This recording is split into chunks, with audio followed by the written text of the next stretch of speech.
Chapter 61. The Clone Army. I found myself overlooking the planet of Kamino, a water planet. Like Mon Cala and Malin. Immediately after we entered the sector we were contacted by a certain voice. I almost became giggly once I heard it. It was the famous voice used by so many dope people. Captain Rex. Commander Cody. Fives. Jesse. Vaughn. Echo. Wrecker. Hunter. Tech. Crosshair. Gree. All these men were once-in-a-century characters and solidars. I would do a lot to get them under my command. But it was also the voice of 200,000 other organics at this time. Or that is if I remember correctly. Either way, we were quickly cleared due to both mine and Yoda's positions made it easy. Immediately after we entered we were met with Lama Su. Greetings, Grand Admiral Veridian and Grand General Yoda, Senator Amidala. Lama Su said as she bowed. Just call me Count Veridian. I said, returning his bow. Call me Master Yoda you may. Yoda said and Lama nodded, before leading us into the facility at Tapoa City. Padme however didn't say anything. I assume you are here to take command of the clone army? Lama Su asked as we began walking. Correct. Correct you are. An attack on Geonosis. We are launching. Yoda said and Lama Su nodded. We have 200,000 units fully trained for warfare. Lama Su said as we reached his office. May I know the unit structure that has been created for the clone armies? I asked and Lama Su nodded, pressing a few buttons as the structure popped into existence. Lama Su allowed us to read them, not wanting to say it out loud. A testament to the Kaminoan social skills. It read as follows. Grand Army of the Republic. Indefinitive amount, the entirety of the clones to exist. Systems Army. 338,600 clones. 2 Sector Armies. Sector Armies. 169,300 clones. 4 Corps. Corps. 42,325 clones. 4 Legions. Legion. 10,581 clones. 4 Regiments. Regiment. 2,645 clones. 4 Battalions. Battalion. 661 clones. 4 Companies. Company. 165 clones. 4 Platoons. Platoon. 41 clones. 4 Squads. Squad. 10 clones. Lowest unit. Now we have not decided the upper ranks but here are the lower ranks. Lama Su said as a new picture appeared. This one included the clone ranks. Clone Marshal Commander. Clone Commander. Clone Major. Clone Captain. Clone Lieutenant. Clone Sergeant. Clone Corporal. Clone Trooper. Clone Cadet. Looking at the chain of command, I knew I needed to change that. Lama Su if I may? I would like to tweak it a bit from my professional experience. I said, I could see Lama Su get a bit annoyed but she nodded towards me. And with that I began writing down new ranks. Clone Surface Marshal. Clone Marshal Commander. Clone Senior Commander. Clone Regimental Commander. Clone Battalion Commander. Clone Major. Clone Captain. Clone Lieutenant. Clone Second Lieutenant. Clone Warrant Officer. Clone Sergeant. Clone Corporal. Clone Corporal. Clone Specialist. Clone Lance Corporal. Clone Trooper. Clone Cadet. My first decision was to include more upper command ranks. The Clone Commander and Clone Marshal Commander was a bit too vague.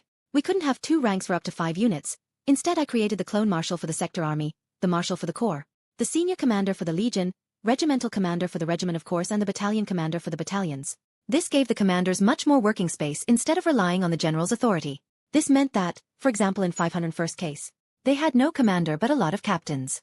Rex had superiority due to his relation with Anakin. But if he dies each of the clones could legally disregard Rex's orders and not even bother being court-martialed. Additionally I added more lower ranks for the clones to actually strive for promotion instead of just fighting to fight. Now, could you both please create high command ranks so we may inform the clones? Lama Su said and I turned to Yoda. He nodded and I began writing again. Supreme Chancellor / Supreme Commander. Supreme Authority over the Army. Grand Admiral Chief of the Republic Navy. Grand General Chief of the Republic Army. Fleet Admiral Commanding Officer of a Republic Navy Fleet. High General, Commanding Officer of a Republic System Army. Admiral, Commanding Officer of a Republic Navy Task Force. General, Commanding Officer of a Republic Army Task Force. Jedi Commander, Padawan to a Jedi General. That was the ranks both I and Yoda had came up with on the journey here. Lastly, Count Veridian, you must create Navy ranks to inform our clones. Lama Su said, giving me a blank space to write. And with that I got back at it. Grand Admiral, Chief of the Republic Navy. Fleet Admiral, Chief of a Republic Fleet. Admiral, Commanding Officer of a Republic Naval Task Force. Vice Admiral, Commanding Officer of a Republic Naval Task Force.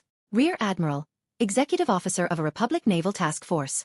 Commodore, Commanding Officer of a Republic Naval Squadron.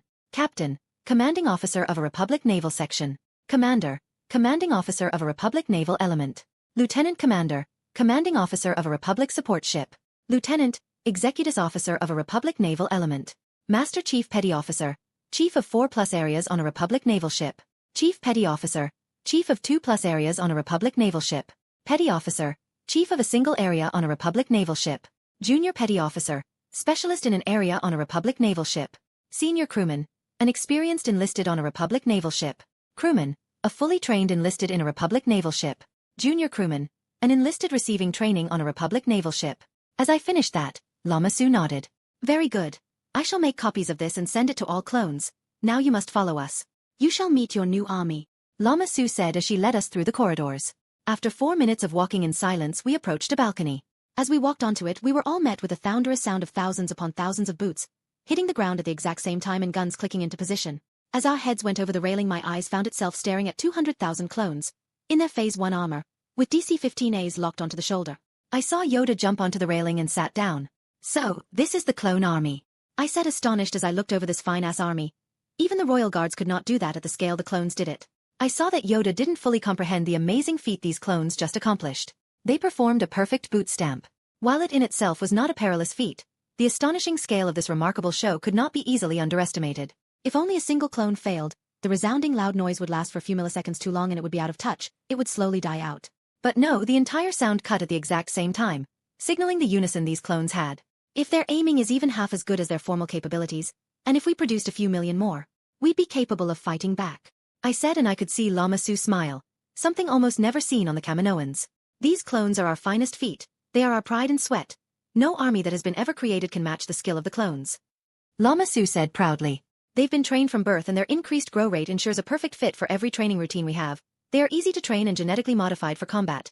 They will not freeze, cover or retreat unless ordered, Lama Su said proudly, but I could feel Yoda slightly wince at that. Are these the entire army? Do you only have one single type of clones? I asked Lama Su. No, we have multiple variations and commandos. We have recon troopers, made for scout missions. We also have scuba troopers, created for underwater assault, and other basic troopers for every enforcement, Lama Su before she turned towards me. Additionally, we have something called ARC troopers, ARF troopers and Republic commandos, Lama Su said. ARC troopers, short for Advanced Recon Commandos. There's 3 classes, Beta class, Alpha class and Null class. Beta class are elite fighters chosen for their ability to stand out above the regulars. They fight alongside their clone trooper brothers and inspire morale. They're chosen for skill.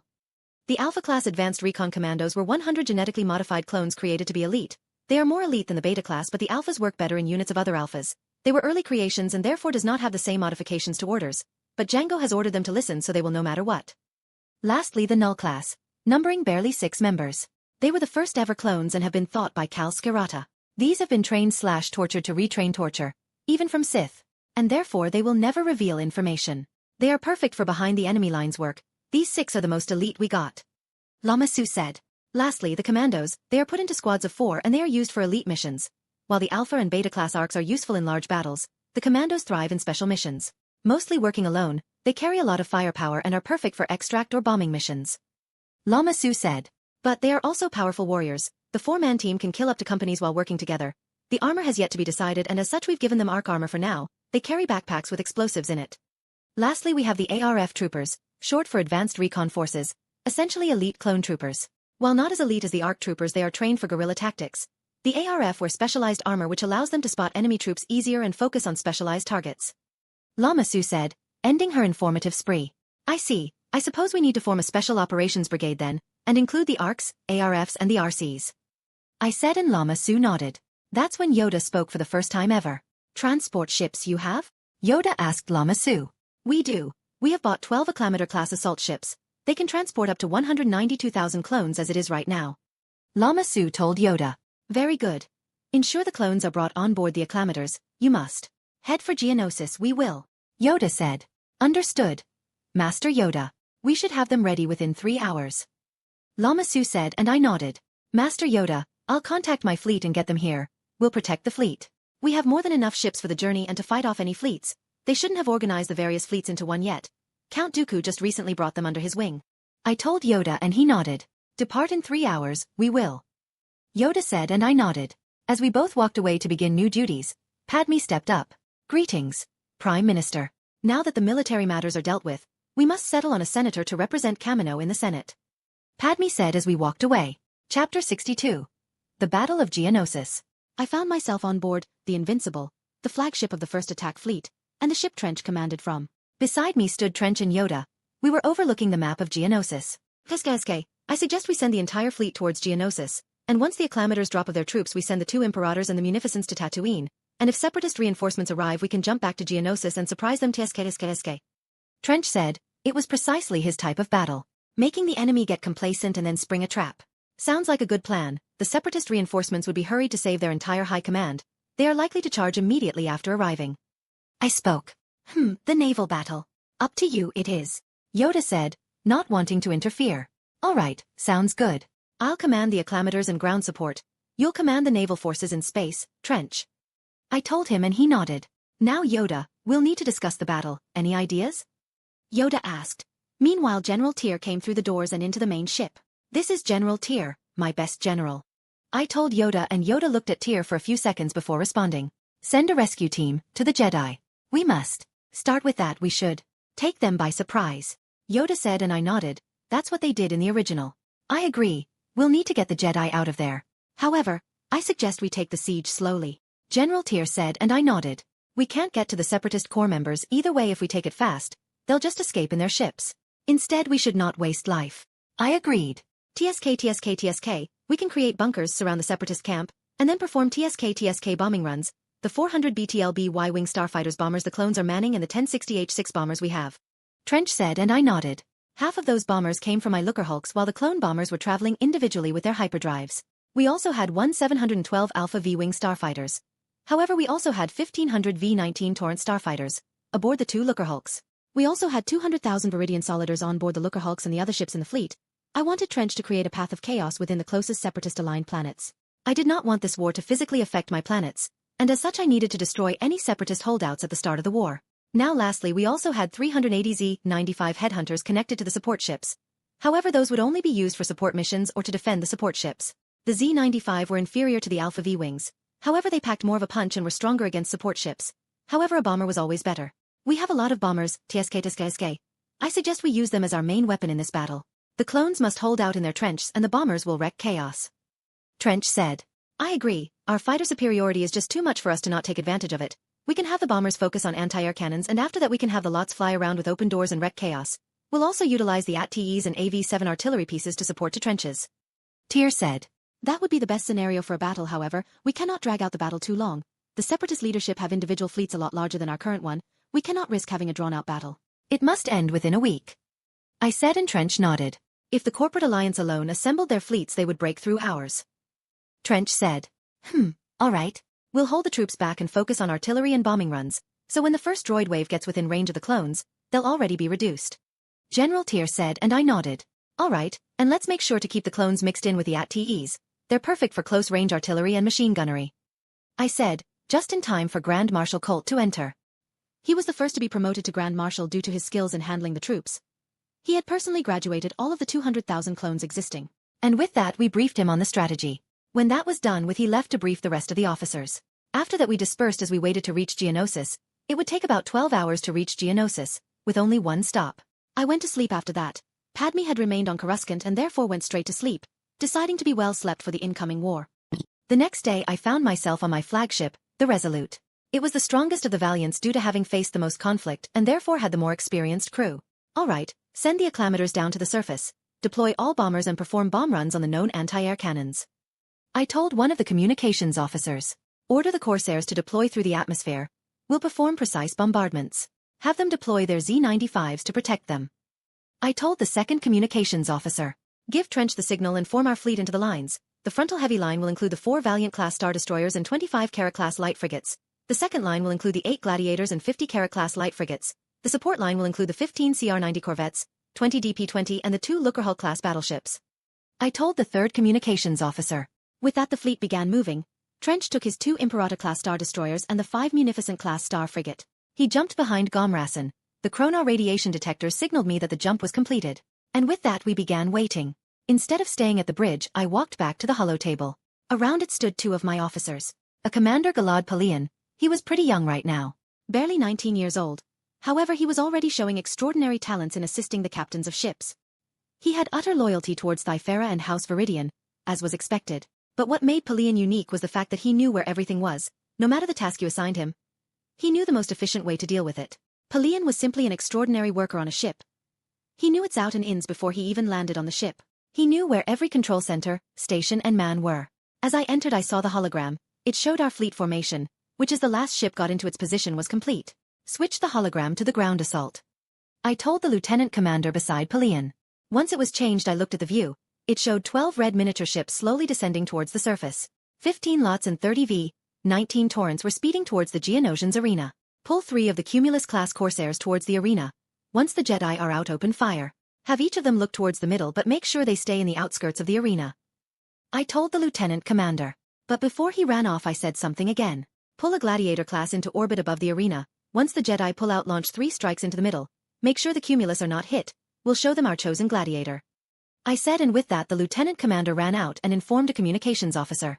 My lord, what about the core ships? Pelion asked, and I smiled. You know, I wonder what kind of technology they have on those balls. I said with a smile, and Pelion understood. I'll prepare the boarding parties. Pelion said before running off, and I smiled. What a smart kid.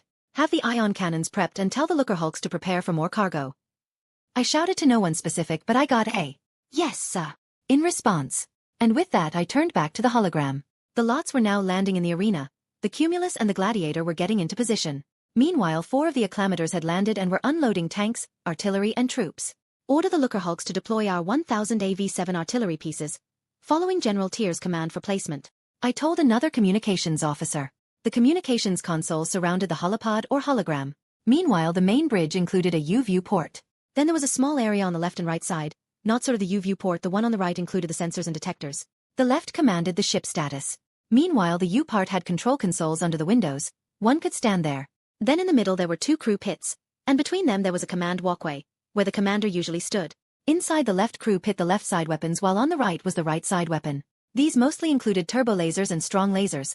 Point defense turrets were manned in another room.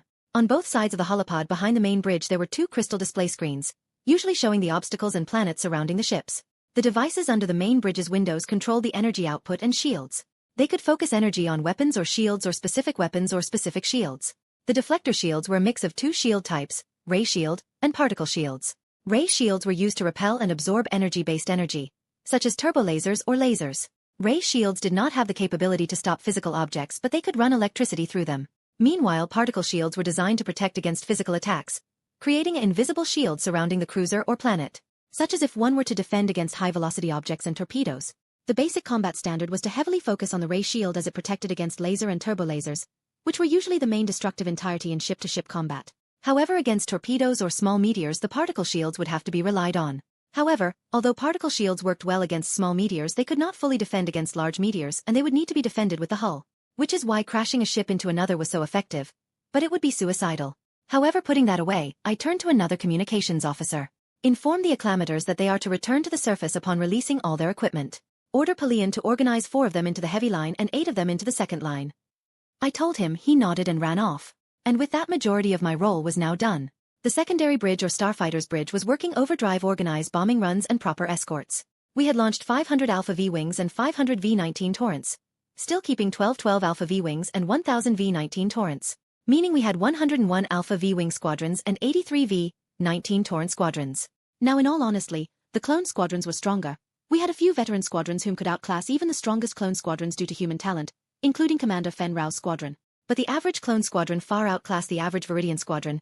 A Veridian pilot only had 3 years of training, a few only having got 1 year of training, but those had received more or made up for it due to experience. But the clones had multiple years of continuous training. Only veteran from the Battle of Naboo could compete with them, and we only had a few hundred of those. But my belief was that by the end of the Clone Wars we would have thousands of veteran pilots, and create the strongest starfighter corps to exist. Or just incorporate the clones, who knows? Chapter 63. The Battle of Geonosis, 1. The days had passed, and the Geonosians had fought hard. Immediately after the attack, the Separatist forces sent up 2 core ships, afraid of a potential invasion, but once they realized we were preparing for a siege, they didn't send up another and instead sent the core ships for Giver underground. Once the core ships exited the planet, we already had 2 Valiant-class star destroyers jumping in them, unleashing all their ion cannons, completely shutting down the electromagnetic energy, empowering the shields and weapons. Soon after 150 lots were launched from each of the Valiant-class star destroyers. These were temporarily assigned to those two Valiants, transferred from the Looker Hulks to perform quick boarding parties. Following that, the 4,500 elite royal guards of each boarding party cut through the measly defenses hurriedly placed by the droids. Getting into the command center, they found Skakoans. Quickly taking control of them, they began disabling all droids and they directed the core ship into our own formation, where the cargo was transferred to holds on the Looker Hulks. Inside we found 22 million crates within its cargo holds. And they had done a hell of a job to stack 21 million crates to perfectly use up all of the 66 million cubic meters they had available. The crate each was 3 meters long, 1 meter tall and 1 meter wide. And opening one of them, we found it filled with E5 blaster rifle, in the end coming out to a massive 200 E5 blaster rifles in each pack, coming out to a total of 4,200,000,000 blasters. Although this wasn't definitive due to not having opened and counter everything, but I assumed to be so much. A quick look into the other core ship found the exact same fucking thing. 8,400,000,000 E5 blaster rifles, each with their own laser pack of up to 500 bolts. If I wasn't so rich, I would be ecstatic over being able to potentially sell all these, but now I'd rather just keep this. Give them to other planets in the Veridian sector or close allies of me. They would also likely be smart to keep on ships so that naval crewmen can take them up when we are getting boarded. After all, they are a lot more powerful than pistols and they are easy to carry around in use. However, that could wait. I could not safely transport the guns and therefore had to keep them in the fleets. After that, I ordered the destruction of the core ships. But not the safe and usual way. I stood on the bridge of my flagship as I looked at the hologram of Master Yoda and Grand Marshal Gree. Master Yoda, have all clones forces take cover in their trenches or secure positions and the tanks pushed into secure positions. I'll put the droid foundries and factories out of control. I said. Do something reckless. You are. Yoda said, and I smiled. Depends on your perspective. I said with a chuckle before Yoda responded. Trust you, I will. Retreat our forces we shall. And with that the connection cut. Have the cyber technicians successfully sliced the movement controls? I asked a communications officer. Usually it would take days and weeks to completely gain control of the ship, but we had sent all our hackers straight at the movement controls. Yes, sir. They're exiting the cruiser as we speak, he said, and I smiled. Very good, send in the droids. I told him and he nodded, running off. I always found the scenes where Anakin personally sent ships into others, ramming into them. But why would you sacrifice human life? You could just send an astromech or even potentially a protocol droid. And you cannot possibly feel bad for killing them. It's like getting nightmares from shooting AB-1. If that happens, give up. You're not meant to do anything, even including physical attacks. Either way, the way the siege had worked was quite unique, really. The factories were surrounded by large fortifications of J-2 proton cannons and droid forces. They also had a small shield generator surrounding the droid foundries. Meanwhile, the headquarters where all the Separatist command was hiding. However, the headquarters were underground and protected by large particle shields preventing any physical energy from pushing through. The hard ground combined with the shields would likely completely negate the suicide bombings. But the factories, whom were still launching droids at the time, was not as protected. And soon after, the two balls of destruction left orbit and headed straight for the factories. And what resulted was a great firework of destruction. Chain explosions rang out throughout the Geonosians' fortress. The first hit the middle of the factory, while the second hit its outskirts, destroying a small B-1 factory as well as blowing out part of the defensive wall, bowing a hole straight into it and razing a large area of the wall to the ground. What followed was the bloodiest war of the war. The clone forces ran out of their trenches. Followed was 2,792 A/Is and 668 AD/C, 83,760 clone troopers and 668 ATEs by air. The charger of 100,000 clone solidars by ground, supported by artillery fire and bombers. We launched everything and it succeeded. The lots dropped thousands upon thousands of clones inside the walls, the shield having been shut down by the gigantic crashes. The Geonosians and droid forces scrambled to meet them, majority of them being outside. But the charge inside was quickly halted by bombers and artillery. And a few minutes later the even larger assault, thousands of vehicles and 100,000 clones, supported by Jedi. The inside forces wreaked chaos through the eye defenses Geonosian workers and positions. The Geonosian did not prepare for an assault from the core, all the bunkers and turrets facing outwards. And the pincer from both sides proved to be way too much and the Geonosian quickly retreated into the catacombs. The droids held out for a bit until the Jedi got into the trenches. And the second that happened, their survival was determined. Followed was a true show of force by the Jedi. The droids sprang out of the trenches, but what met them was formations of clones waiting. But remaining inside was even more dangerous. 600 Jedi had met up on Geonosis by that time, and 400 of them were inside the trenches. And with that, the battle ended in Republic victory. But that was only a small part of the war. Although it ended in a Republic victory, it forced the true war of Geonosis, the Catacomb War. The catacombs were terrifying. Any clone who went in alone never came out. You had to be in squads to even think about surviving. The problem with the catacombs was that they concealed the vibration of the Geonosians' wing flaps. They released vibration and created noise, but the problems with the catacombs was that they carried noise too well. There was always flaps, and as such you could not discern if they were thousands of kilometers away or 1 meter. Additionally, the catacombs went straight up, straight down and the sides. That made it so difficult to fight in them. To travel down and upwards one would need to use wires and climb them or descend down them. Another problem was that we could not steadily clear them. We would have to spend months to even map the ones closest to the surface under the Geonosians foundry. A total of 5 days were fought inside the catacombs, resulting in the loss of 20,000 clones. Following those reports and my repeatedly suggestions to fall back, the Jedi Council finally retreated. And I sent in my own forces. During the last decade before the Battle of Geonosis, I had repeatedly created plans, and one of my largest problems the early years was the tunnel networks. I had never found a certain strategic move to counter them by troops, tanks, machines, bombs and other weapons. Until, after the advice of General Tier and Admiral Trench, I began the development of a possible counter. Toxic gas. The first problem was the actual gas. After 3 years of development and temporary hiring of Dr. Nuvo Vindi, we developed it. The invisible gas. It was an extraordinary feat. It was invisible. Dr. Vindi was a genius. But a gas would not be gas if it did not do anything. The gas was simple but efficient. It went into the receiver's body, and I did not quite understand it, but the simple explanation was when it entered the body, the receiver's skin would become green, and release some green breath from her breath. After about 30 seconds the host would simply fall unconscious and then die after 2 hours. I focused on incapacitating the receiver as fast as possible. As does it matter if they die within 2 minutes when they can become useless in 30 seconds. And after the total retreat, wind machines were put into all 200 known entrances and the gas was released. For 12 hours straight the gas was released, flowing into the catacombs. After that the catacombs were closed, and we had 500 V-Wings, all the Z-95 headhunters and all the bombers would be flying through Geonosis, finding open entrances to the catacombs and closing them up by the use of specialized sensors. The gas was designed to somehow disperse upon prolonged exposure to the sun. I do not know how, but it did. I did not have any knowledge of chemicals, not even basic. But by closing those known releases they couldn't even threaten anyone above. The exposed areas could potentially threaten the closest environment. We also regularly sent droids into the catacombs, regularly sent in more gas. The current bodies found and brought out racked up to the high 200,000s. However, 3 droids had managed to reach deep into the catacombs, but their droid patrols were found, meaning that the Separatist core was likely completely safe. But as we reached our 6th day, I knew we'd need to prepare. Which was why I currently found myself speaking to Supreme Chancellor Palpatine. We have to send down reinforcements if we wish to hold down the Separatist command. My fleet cannot match the potential might of the CS Navy, and considering all their leaders are here they will arrive within a few days. I told Palpatine. I am sorry my friend. The Venators are still being transferred. We cannot send you reinforcements within the next 2 weeks. Palpatine said, but I knew he likely wanted us to retreat. Well, then I suggest a retreat. We cannot allow the clones and current Republic forces to be caught on Geonosis without support. I can have my fleet support the transfer back to Kamino and we can then deal with strategic movements and hyperlane defenses.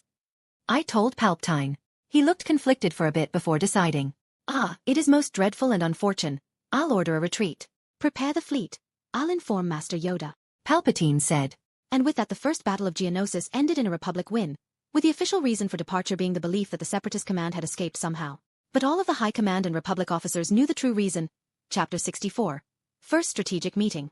The resounding alarm went through all bases, ships and communicators throughout the Republic stationary forces.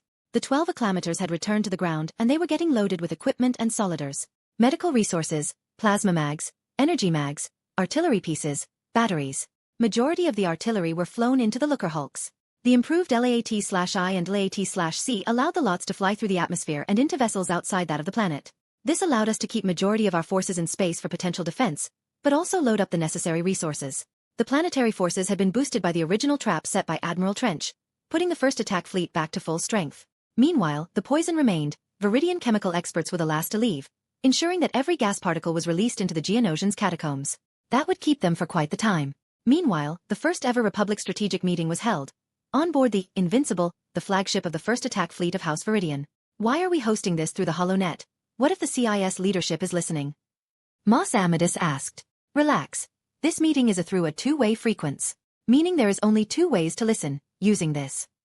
I pointed at the holotable, and the device sent to Supreme Chancellor. Palpatine, I said pointing at the Supreme Chancellor. Trust you we shall. Your loyalty you have proven. Master Yoda said. We were currently sitting in the largest meeting room within the Invincible. Currently sitting around me were the 12 members of the Jedi High Council, Grand Master/Grand General Yoda, Master of the Order Mace Windu, Master Ki-Adi Mundi, Master Plo Koon, Master C.C. Tyon, Master Eth Koth, Master Adi Gallia, Master Shak T, Master Even Peel, Master Depa Balaba, Master Oppo Rancisis, Master Kit Fisto, Master Kit Fisto had replaced Master Coleman Trebor, whom died by the hands of Jango Fett during the initial Jedi attack.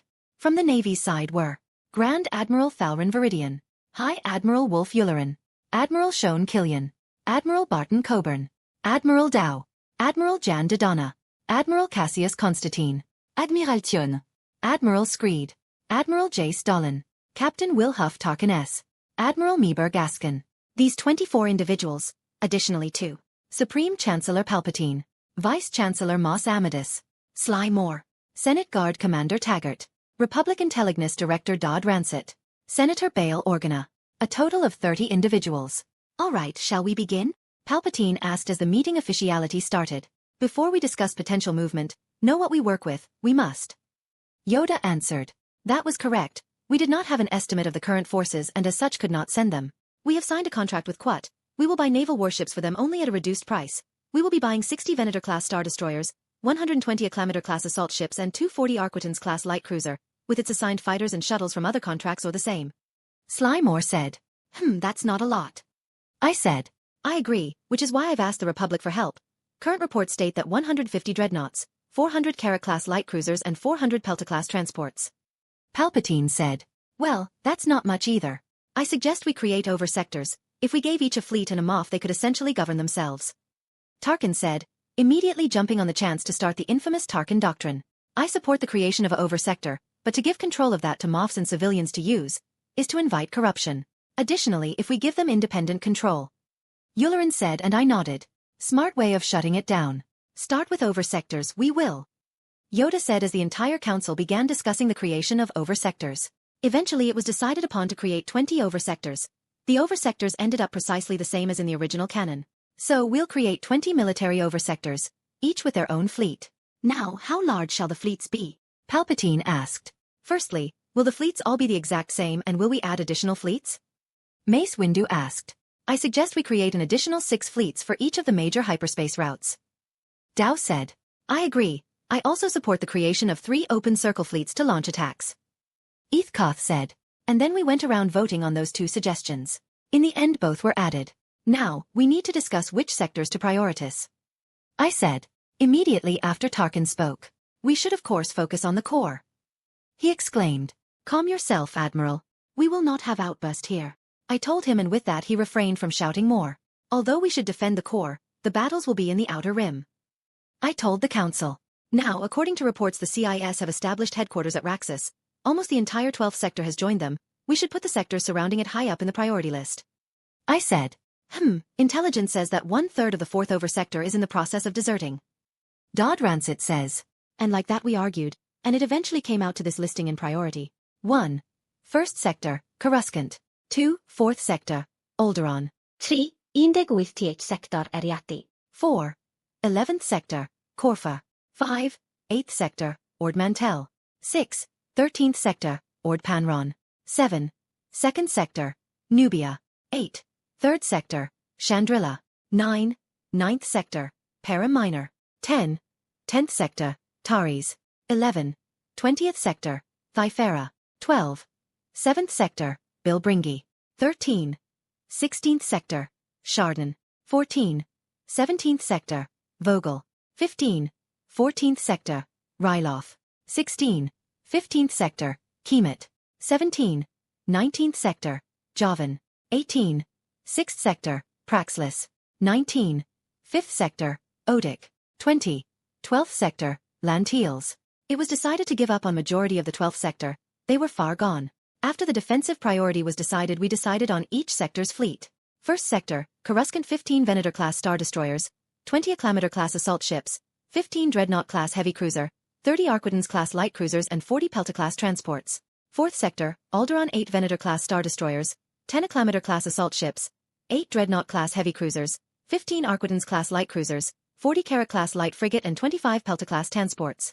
18th sector, Ariadu 8 Venator-class Star Destroyers, 12 Acclamator-class assault ships, 10 Dreadnought-class heavy cruisers, 20 Arquitans-class light cruisers, 40 Carrack-class light frigate and 30 Pelta-class transports.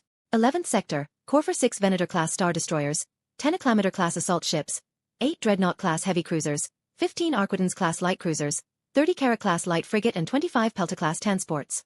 8th sector, Ord Mantell 5 Venator-class Star Destroyers, 8 Acclamator-class assault ships, 6 Dreadnought-class heavy cruisers, 12 Arquidens-class light cruisers, 25 Kara-class light frigate and 20 Pelta-class transports. 13th Sector, Ord Panram 4 Venator-class star destroyers, 6 Acclamator-class assault ships, 5 Dreadnought-class heavy cruisers, 10 Arquidens-class light cruisers, 20 Kara-class light frigate and 15 Pelta-class transports.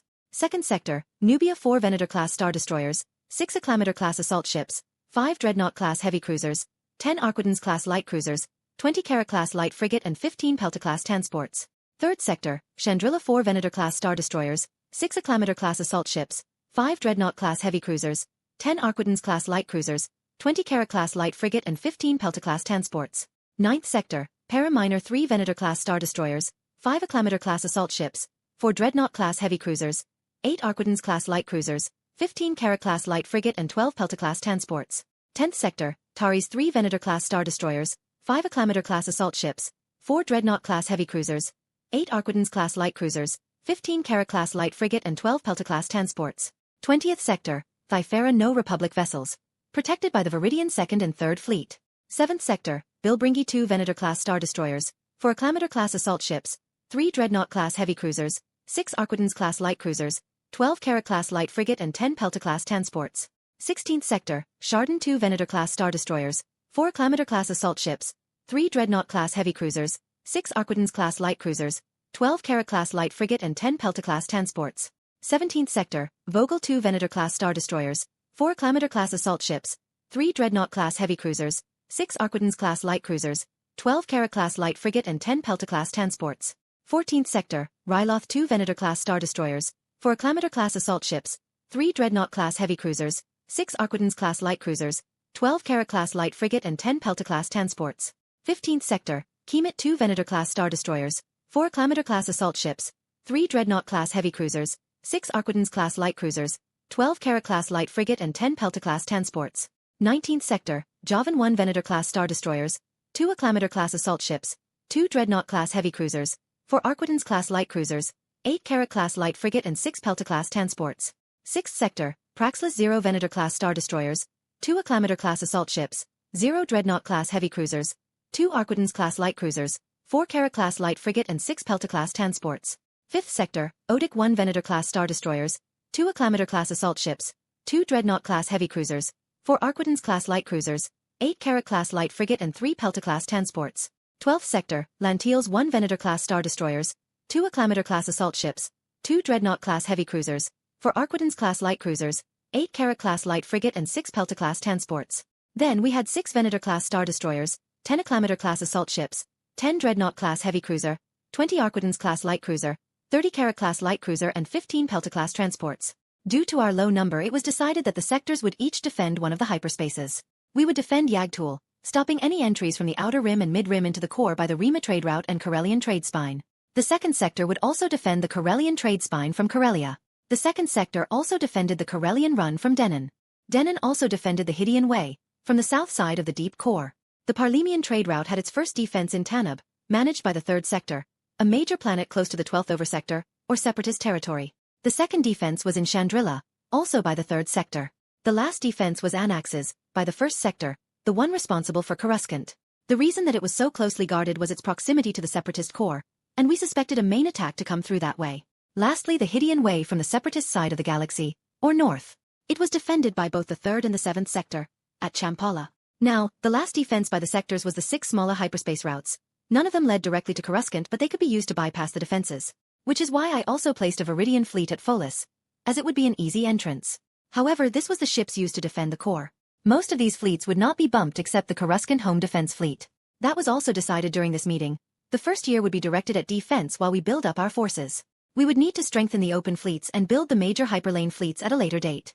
But we were weak now. It was a simple understanding we all had. Following that, the choice of attack or not would be decided. We should attack the small separatist pockets in the 18th, 15th, 17th and 19th oversectors. They are surrounded by Republic territories at all sides. Dao spoke. Launch a large force we cannot. Yoda said, and I began considering. The corporation's presence there is small.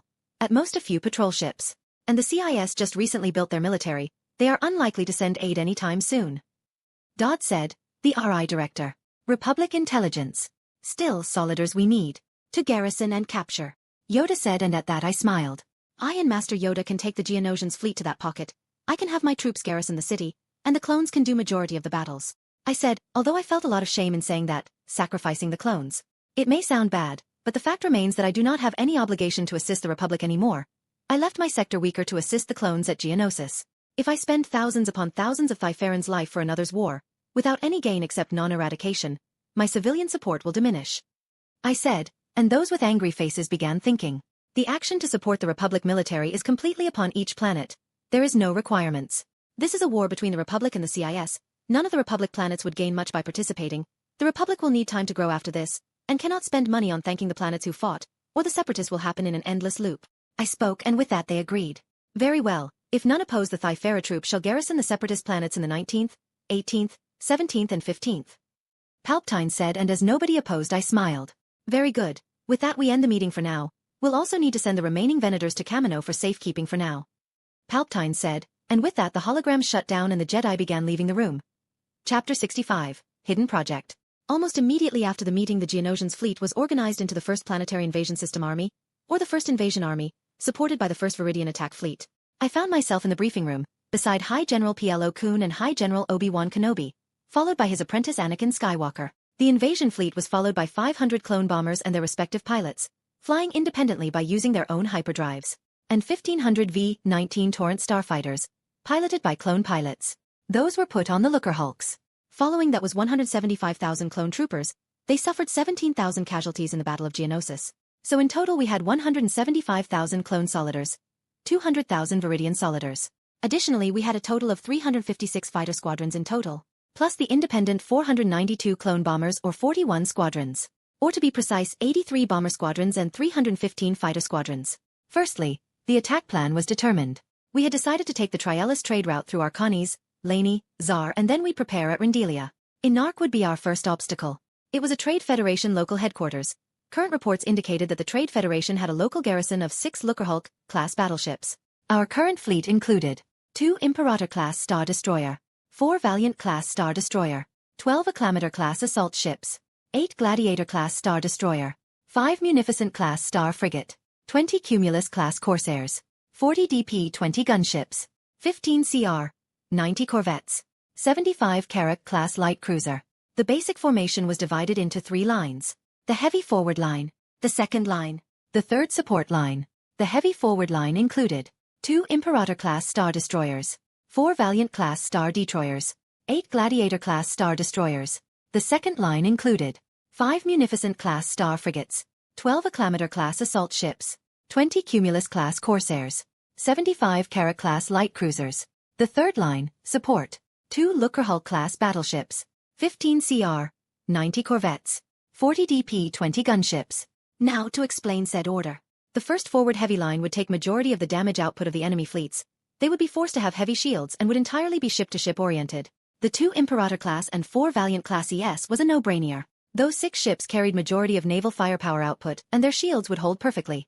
Although the Valiant's forward hangars would be a problem in the middle of the battle as the fighters would struggle to not get shot immediately after exiting and leaving. Therefore standard procedure was to use the bottom and side hangars during battle, and for bombers to either use the Lookerhulks or the Imperators for new armament. The Gladiators had the same problem, but they also possessed a bottom hangar. Other than that, the forward hangars allowed our fighters to get multiple seconds head starts due to the forward hangars, which could be detrimental to the battle. Now, one may ask why I included the Gladiators instead of the Munificents and the Acclamators. The Munificent Star Frigates' hull are extremely weak. A single shot could break the entire ship in 2. Additionally, the Munificent has a lot of powerful long-range cannons, including 2 heavy ones and 2 heavy ion cannons. Those could unleash devastating damage upon the incoming ships at long range. But the Munificents also served an extremely important role in terms of communications. Their long-range jammers, cyber hacking and defense equipment makes them unique, which is why I did not want to waste them in battles. The Acclamators really were one simple reason. It carried too many clones. Each of them carried 16,000 clone troopers, and even a single loss of Acclamator would be devastating to our attack forces. The entire Battle of Geonosis, including the Catacomb Wars, ended in 17,000 casualties. So for every ship we lost, we'd be fighting Geonosis again with the same casualties. Of course, I could send 100,000 clones to the Lookerhulks and have the remaining 75,000 put into 5 Acclamators, and have the remaining 7 join the battle.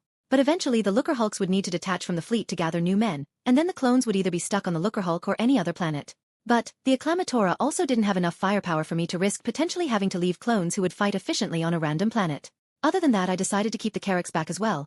They had good starfighter counterweapons and could heavily damage any vehicles at close range, but having them in the forward line would be asking for their destruction. They would be more efficient to launch if we were to decide on pincering their forces and then send the Carracks into the enemy lines. After all, 75 of them is dangerous to any ship and force. The support line said itself.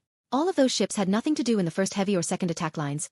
The DP-20s would be effective against pure starfighter swarms, but having them in the front would have the enemy formation target them first. The same was with the CR-90s. But the CR-90s were efficient patrol ships for later when we capture more and more worlds. The Looker Hulks were a mix of the acclamators and fighter priority. The Looker Hulks carried a massive 1500 clone V-19 Torrents, and those fighters could wreak chaos across the battlefield. They are our aces. Additionally, the 2 Looker Hulks carry 200,000 of our own forces, and it would be even more devastating to lose 100,000 solidars per Looker Hulk than any acclamators.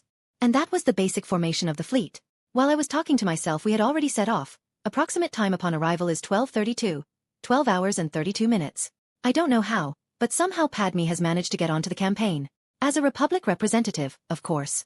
She is to negotiate between the planets and the Republic.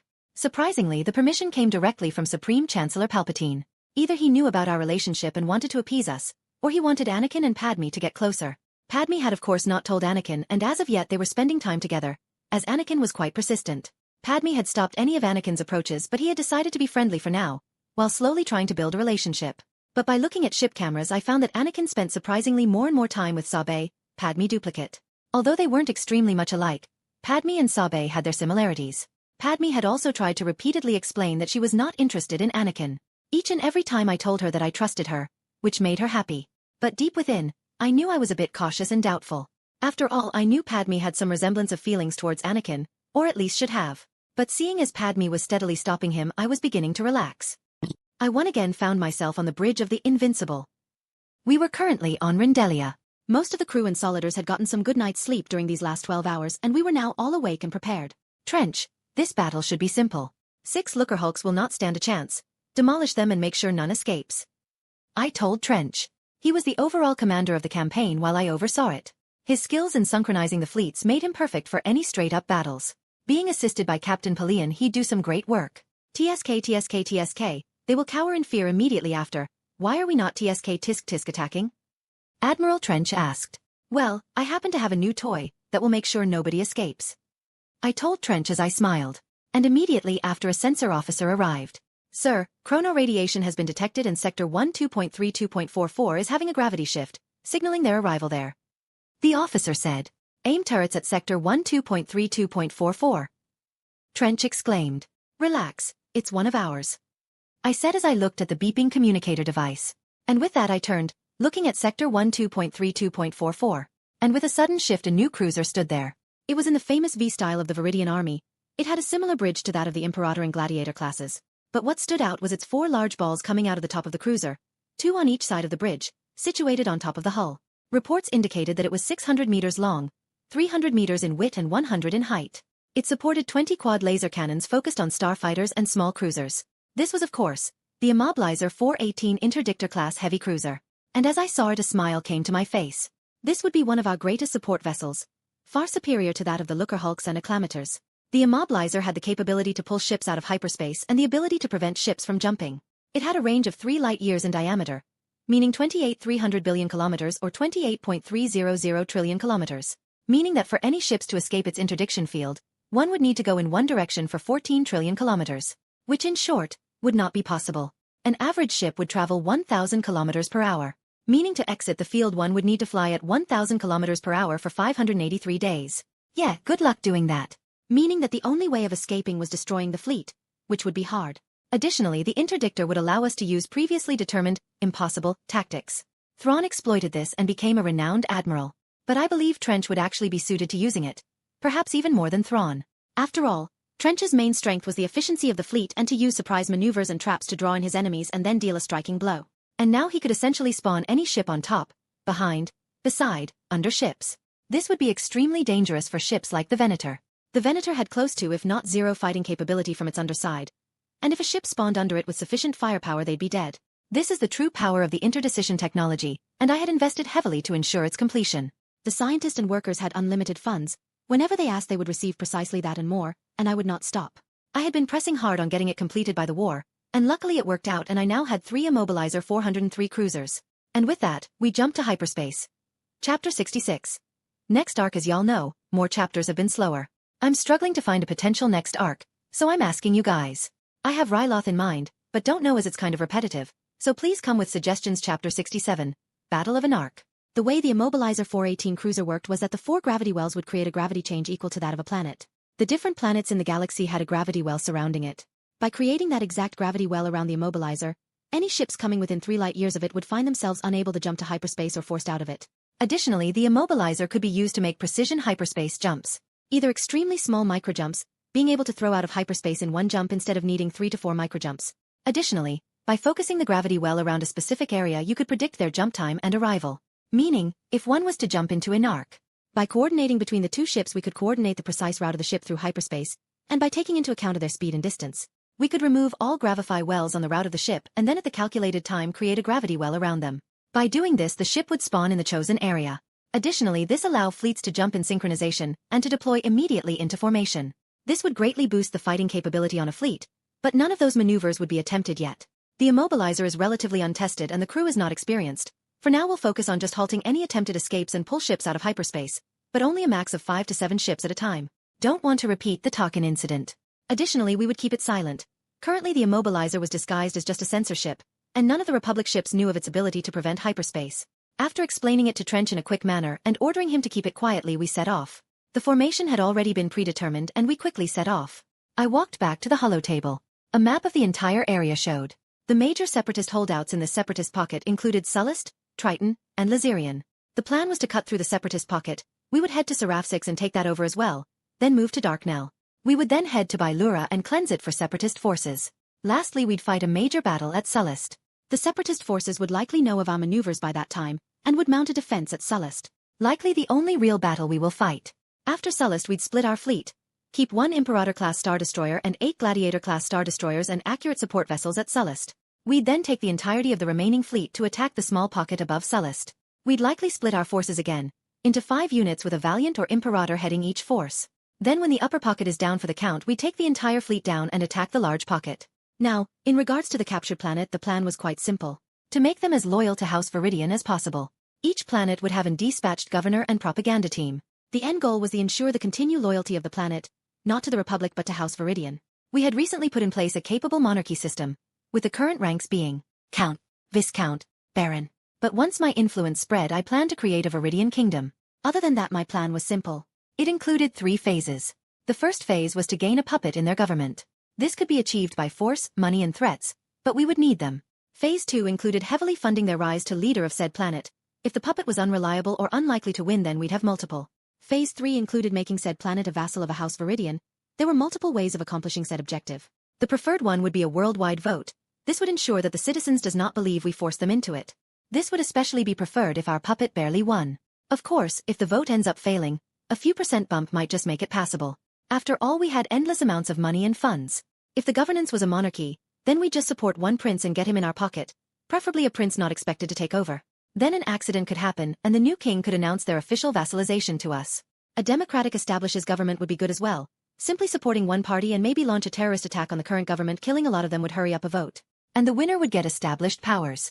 Dictatorships would likely end in us threatening, torturing, or just killing him. If he helped, we'd kill him quickly after, unless the citizens loved him, which would be unusual. And as such, we could gain efficient control of a lot of these planets. Of course, we'd have to spend a lot of our funds to build their infrastructure, trade, and defend them. But it would also give us a new source to draw solidars from. In addition to the incoming judicials, we'd have more than enough time. Now, this tactic would not have worked 6 months ago. The Republic would have eventually found out and sent Jedi to check the assassinations. And although a planet joining another was accepted and legal, but the suspicious nature of said joining would amount an investigation, which would end up in the public knowing of the hidden facts, which would end bad. But the galaxy was at war. These worlds were separatist sympathizers and traitors. No Republic senator would care, except perhaps Chu-Chi, Organa or Padme, but I doubt it. The only cause of problems would be Ariadu. The problem of Ariadu was that it was an oligarchic governance, meaning that a group of influential families ruled the planet. But what made it exceptionally difficult was influenced by multiple reasons. Firstly, Ariadu was not a separatist sympathetic world, and was a Republic stronghold, making their suspicious turn even more suspicious. Secondly, the families that ruled Ariadu had significant power, and they were as follows. The Tarkin family, predominantly a military family, completely controls the small Ariadu military, but their strength was in their control of the Outer Rim Judical fleet. The Tarkin family had put all their loyalists in officers' positions within the Outer Rim Judicial Fleet. This was where Tarkin's one out of two strongest support sources in the military. The first was Palpatine, of course. Palpatine's favor had elevated the Tarkin family to the top. The Valorum family. This family specialized in their galactic political power, owing immense amounts of favors owed to them in the Galactic Senate and even corporations.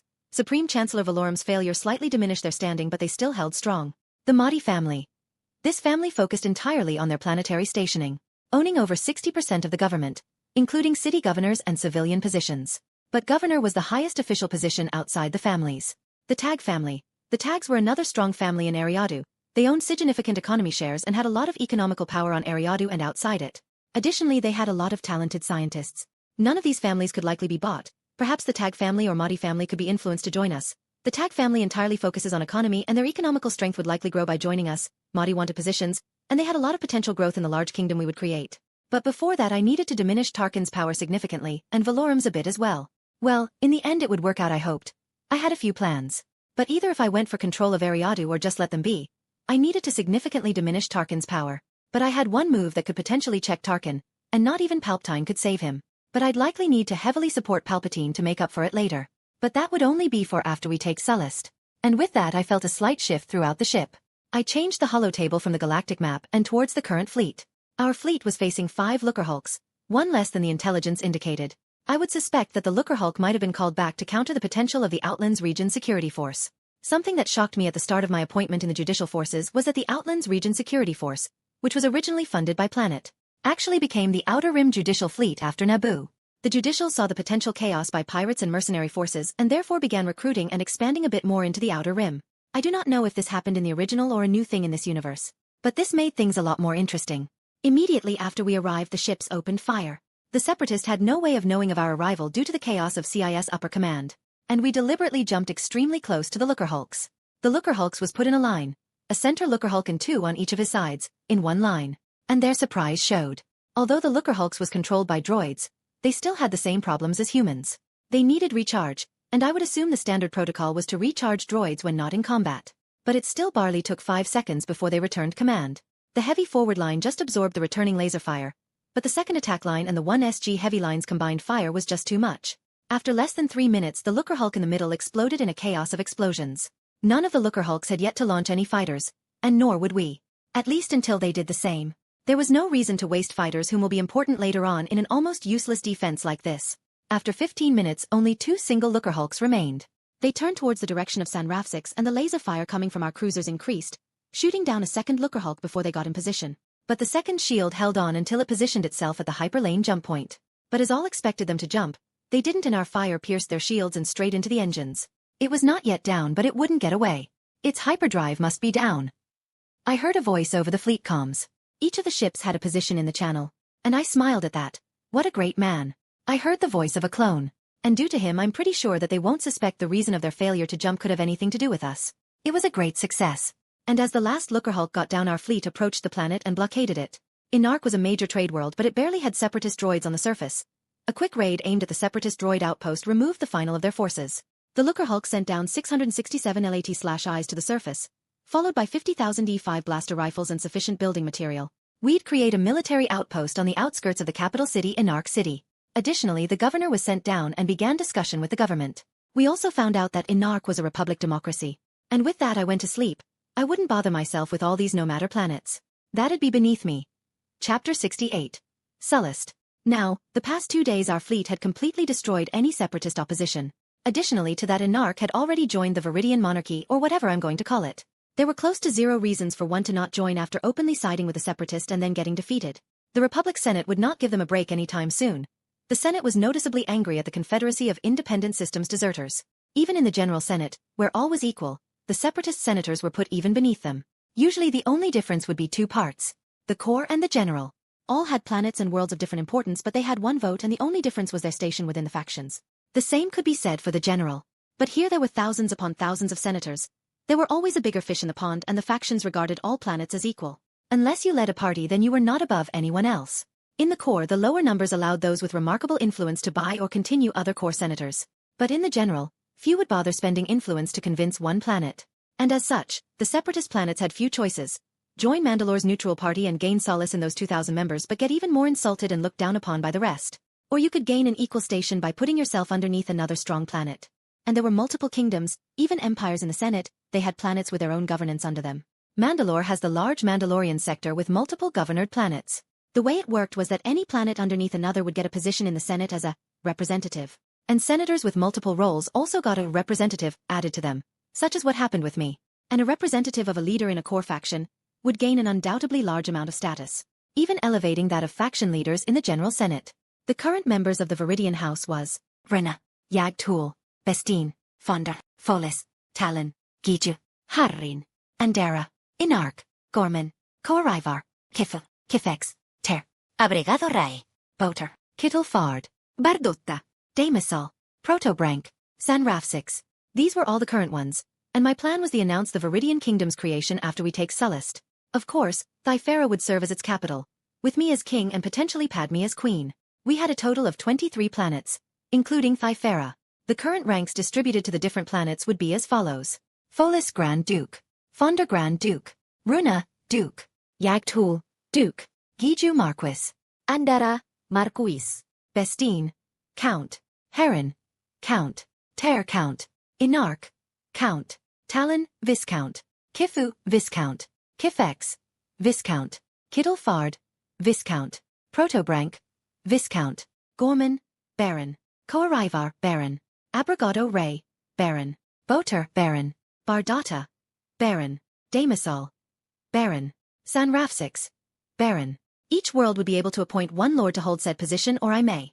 Additionally, although these planets were given an uncertain rank upon arrival, following this every single new arrival would be given one starter rank, Baron. One would then have to work their way up the ranks, and the ways of doing it was as following. Creating multiple large talents or one immense one. This could vary from scientific talents, to military, to shipbuilding. Donating large military manpower to the Veridian armies. Long-lasting loyalty and devotion shown towards the Veridian monarchy and kingdom. Noteworthy actions to support the Veridian kingdom. These were created for the Veridian kingdom to grow from these aspiring planets. The goal of any of those planets would be to strive through the ranks. The high up in the ranks you got, the more focus and support you got. One example of this was Fonder. Over 70% of their yearly revenue came from the Fonder shipyards. A business made possible entirely due to the contributions of House Veridian and Veridian corporations. Over 93% of all their ships contracts come from House Veridian. They built massive warships for the Veridian fleets. In fact, almost the entirety of their ships came from Fonder, including the civilian transports used by the Veridian corporations to transport medical goods and individuals. The Fonder shipyards were not on par with legendary shipyards such as Quat Drive Yards, Senar, Corellian Engineers and Senar Fleet Systems. This was the devastating potential that we could give any planet or company receiving our power. This was the true power I held. Not the power to destroy opponents with my military might. Not the power to cripple a side of any side by refusing them medical supplies. Not the power to change any Senate votes. But the power to create something legendary within a few years. To make a seemingly normal planet gigantic. Fonder was just an example of what I could do. I could do the precise same with any other planet. I could make Folis a grand trade hub, competing with the likes of the Trade Federation. I had trillions of credits to loan out, I could create a bank, headed in the most desolate planet I could find, and it would still gain immense political power, simply by holding the bank on its surface. I could make any world a major production line for my medical supplies. I could fund the creation of millions of factories, their workers and leaders. Just the potential open work areas I could create by opening a few factories and shops would be enough for any planet to want to rise through the ranks. Although, sure, the three powers I held that was not my true power, was extremely important. This was what allowed me to safely expand my kingdom and keep it standing. No planets, and only a few organizations would dare engage me in open combat, the only ones being counted on one hand. The Republic, Confederacy of Independent Systems, the Trade Federation, and the Core Corporations Alliance. And perhaps a few mercenary forces, but few would still take the job. And if they did, they would need major support. Now, Rush Clovis had yet to create the headquarters of Veridian Weapons Company. I could either make it a part of the Veridian Corporation and name it Veridian something, or I could still keep it within the Veridian Corporations but station it on a planet, let them run it free and keep majority of their contracts with us. Money is not something I lack, and I will without a doubt spend a lot of it on the kingdom under creation. And not personally owning a company but still retaining major percentage in shares and reduction of prices. And in return said planet would be immensely loyal. It could create a major trade hub and further improve our political and economical standing. Folis would likely be my choice. It was a major trade hub already. Situated on the connection of 3 hyperlanes, including 1 major and 2 minor. Additionally, the 2 minor hyperlanes lead to 2 different major ones, being a connection between 3 major hyperlanes, 1 directly and 2 indirectly. But, I would decide later. And with that I turned to the object in front of me. A map projector. I was situated within my personal office on board the Invincible, the flagship of the First Attack Fleet. In front of me was the planet of Sullust and its following garrison. The Separatist defense was mounted by Admiral Duoningo. The defense was mounted into two factions. The Sullust Home Defense Guard and the Separatist Fleet. The Sullust Home Defense GUs or SHDG included 5 Dreadnought-class heavy cruiser, 15 Carrack-class light frigates, 10 CR-90 frigates and 30 DP-20 gunships. Meanwhile, the Separatist Fleet consisted of 2 Providence-class Dreadnought, 12 Looker-Hull-class battleships and 30 Munificent-class star frigates. A significant fleet. The Separatist Fleet actually provided a dangerous enemy to face, and with an actual admiral to defend it could end badly.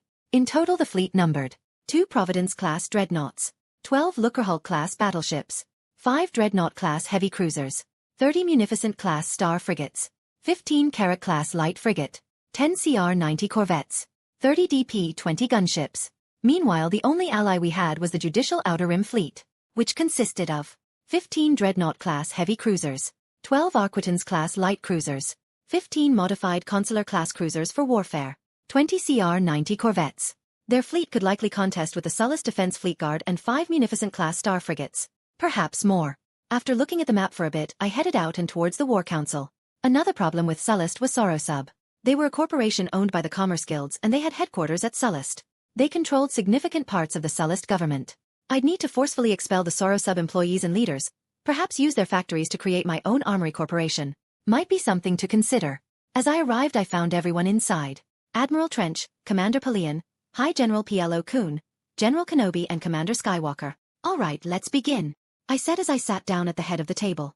I pressed a few buttons on a console connected to the table and a map of Sullust appeared. TSK. A sizable fleet, they have gathered. TSK.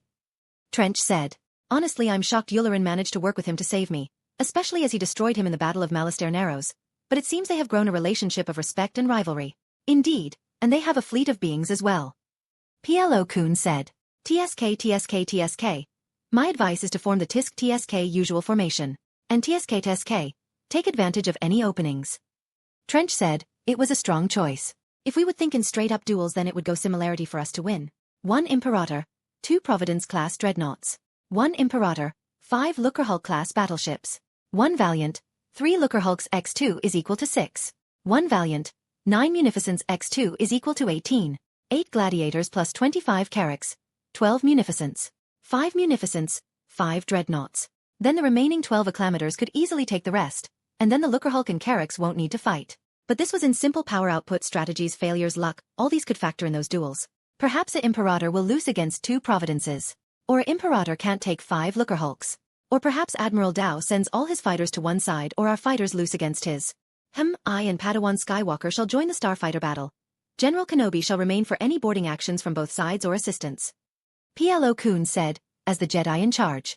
Sounds good. You two shall lead the clone fighters. Fen Rao from our sides will lead the elite royal wing, specifically the Red Squadron. I told them and they nodded. We'll keep our bombers back. They'd be better off kept for later, unless a major opening shows itself, and we'll always have bomber squadrons out of the hangars but waiting back in the second or third lines. I spoke again. TSK. Sounds good. They shall fear our grand fleet, Trench said with a smile. A bit creepy, not gonna lie. And it will be my greatest meal, he said, and with that I was officially freaked out. Like what the fuck? Chapter 69, The Battle. The Sullust system, above Sullust. The gravity shifted as chrono-radiation was released throughout the entire system, notifying every military-grade sensor of the massive incoming fleet. In a defense position above the factory planet of Sullust, there were multiple ships. The formation above the planet was formed into 3 lines. The 3 lines were noticeable from the surface but specifics could not be seen. The third line, or the one closest to the planet, consisted of 15 Carrack-class light cruiser, 10 CR-90 corvettes and 30 DP-20 Corellian gunships. The second line held a lot more weight and power.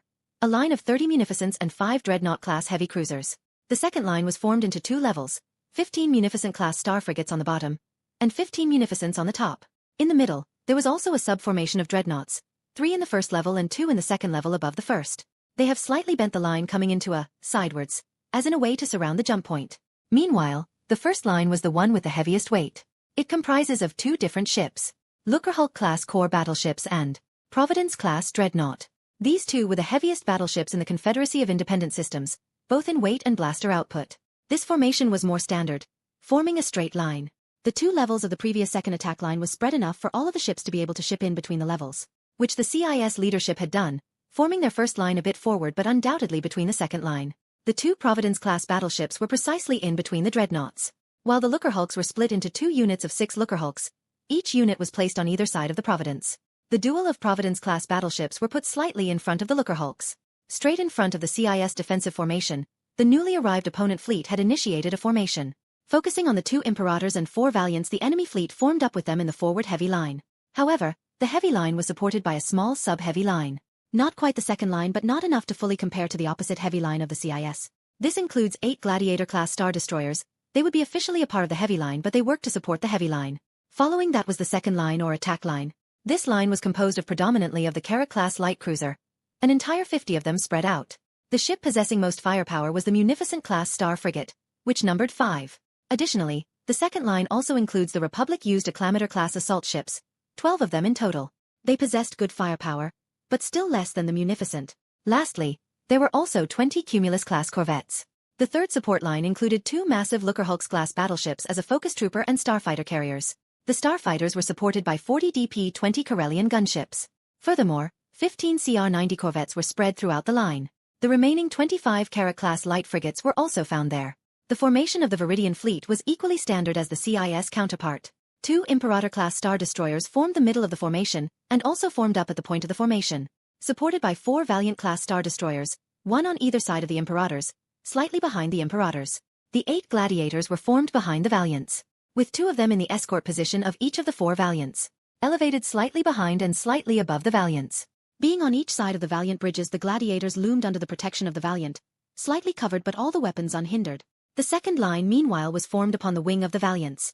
The 12 Acclamators spread into 2 units of 6, each put on the sides of the Valiant wings. They continued the formation in a perfect line, forming on the sides of each Valiant wing. For anyone not military trained, they would look to be beside each other. The 5 Munificents were formed behind the Imperator-class Star Destroyers. They too formed a small wing, looming over the bridges of the Imperator but on line with the furthest forward Acclamator. Lastly, the 20 Cumulus-class corvettes were formed in a line under the second formation, being almost completely hidden by the first heavy wedge, and the second attack line continued wedge. Meanwhile, the 50 Carracks were formed around the ships. The Carracks were also spread into 2 units, the Acclamator assigned and the Munificent assigned. The Acclamators got 36 Carracks assigned to them, 3 for each. Meanwhile, the Munificents got 14. The Carrack's placement was distributed upon the command of the chief Acclamator, but the most repeated formation included 1 Carrack on the port side and 1 on the starboard side, and another formed either underneath on the ventral side or above the Acclamator. Meanwhile, the Munificents had 3 assigned to each. The general formation was the precise same as the Acclamators, but the furthermost Munificent only got 2, who were placed on starboard and port sides. Then the Lookerhulks were formed directly on line with the 2 Imperators, behind them and completely shielded from enemy fighters. The DP-20s, Carracks, and CR-90s were spread around them, not specifically in any formation but upon the discretion of the independent captain of each ship. And with that, a battle between the 2 opposite fleets began. On board the Invincible, flagship of the 1st Veridian Fleet, Bridge, I found myself upon the holopod of the bridge again. Trench stood at the front, looking out the window and dishing out commands left and right. I had given Trench command of this battle. I knew it wouldn't quite work out if I would be going around nitpicking on every battle. Sometimes it was best to leave it to the admirals. The bombers were already released and I could see the miniature figures of the clone bomber squadrons, each squadron representing 1 small figure. I also saw the H-6 bomber squadrons. All hangars were cleared and the pilots had already entered their ships. Admiral Duoningo, a competent admiral, but Trench was smarter. Trench's main skills lied in his capability to multifunction. His 6 arms and 8 eyes, living with him in his entire life, allowed him to multitask a lot more efficiently. Thus his brain could run through different scenarios while commanding the battle. He could pinpoint the best decision of each ship while thinking of the general battle, which was also why he had 8 communicators officers serving Admiral Trench at the bridge. As we approached the Lookerhulks, they launched their fighters. Trench, their precise launch force number 7200, a total force of 500 Vulture squadrons, 3 fighter fleets. I told him, looking at the precise numbers. This was also one of the bonuses of the Immobilizer 418 cruiser. A single fighter fleet included 200 squadrons or 2 400 individual fighters. They launched 3 of them. Our total number came out to 273 squadrons, excluding the bomber ones. But this was both Veridian and clone fighters. To be more precise, 1 fighter fleet, 1 attack wedge, and 2 wings. A single attack wedge included a standard of 62 squadrons or 744 fighters, but could be more. Each wing composed of 6 squadrons or 72 fighters. A sizable attack in its own sense. TSK. Launch both of the clone attack wedges, including Plo Koon and Anakin Skywalker, TSK. Trench told a communications officer. Order them to defend the main cruiser. No attacks are to be TSK launched. He told a second. Form the TSK DP-20 gunships right behind the heavy line. Order them to take cover until we TSK need it. He told a third. Order VSD 1 through 4 to open fire on the Looker Hulks. He told a fourth. Order the Resilience to focus fire on the 2 Looker Hulks in closest proximity to the Providences. Trench told a fifth. Talking about the second ISD. Gunners, open fire on Providence-class Dreadnought in Sector 11.02-12, he told the gunners in the pits of the bridge. Order the Gladiators to focus fire on the dreadnoughts of the CIS defense fleets. He told a sixth communications officer. Munificent 1 through 4 are to focus their Class 2 heavy turbolasers upon the Looker Hulks. Have the medium and light laser and turbolasers focus on Starfires. Trench told the 7th communications officer. That's when the first one returned. Munificent 05 is to focus ion cannons upon Providence in Sector 11.02-01, he told him.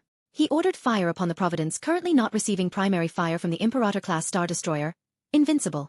Order the Acclamators to launch a wave of assault concussion missiles upon Munificent 1 through 12 on the upper level of the 2nd CIS line. Trench said. Each of the Acclamators had 4 heavy launch tubes. The assault concussion missiles were missiles designed to be used in ship-to-ship combat. The 4 of them would deal heavy damage to the Munificent's shields. Additionally, order the Acclamators to pick their designed targets and focus on them until ordered otherwise. Trench shouted at the communications officer already working on the first order. He nodded and Trench turned back to the battle. The third had now returned. Order the Cumulus-class Corsairs to levitate up to upper position of February 1530. Order focus fire of the 14 ventral laser cannons towards the starfighters. Trench told him. The current highest ship laid on Sector 13, meaning the Cumulus cruisers were to levitate slightly above them and angle their ventral hull to face the incoming fighter swarm. They would then use their manually manned light laser turrets to aim upon the fighter wave. The light laser turrets provided little damage, but had one of the best speeds on a laser.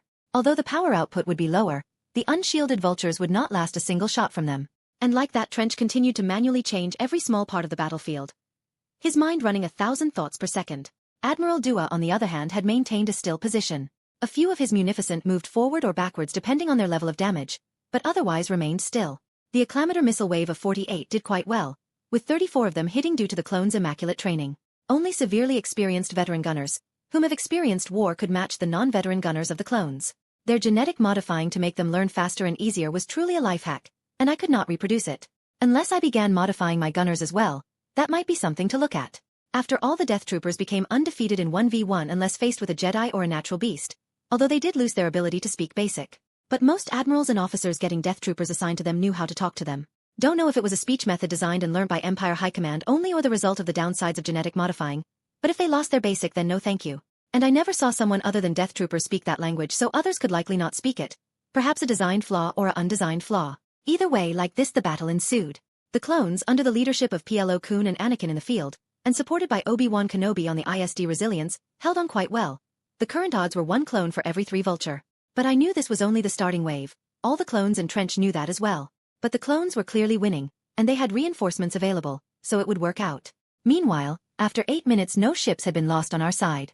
2 Munificents had been shot down, but similarly 1 Gladiator was forced to retreat due to its shield breaking and ion cannons hitting them. But we were slowly winning, and everyone knew it. Chapter 70. Checkmate. Sullust system, the Invincible Bridge. Holopod *. Overlooking the ever-changing holopod, my eyes scoured each of the CIS formations. The Looker Hulks held a steadfast formation, while the Munificents were slowly crumbling. The majority of the fire had been focused on the Munificent in the 2nd level, looming over the 1st level. Only 15 minutes into the battle and 4 Munificents had been shot down. The clone pilots had gritted their teeth and fought through the hordes of Vulture-class starfighters, relentlessly throwing themselves at them. Plo Koon and Anakin Skywalker had been relentlessly crushing the opposition, saving multiple squadrons and flights. Meanwhile, debriefs littered the CIS formation, remnants of the 4 destroyed Munificents. I pressed a few buttons on the holopod or holotable as the holographic battlefield morphed into an individual. Marisa Zinzj, the official admiral of the Judicial Outer Rim Fleet.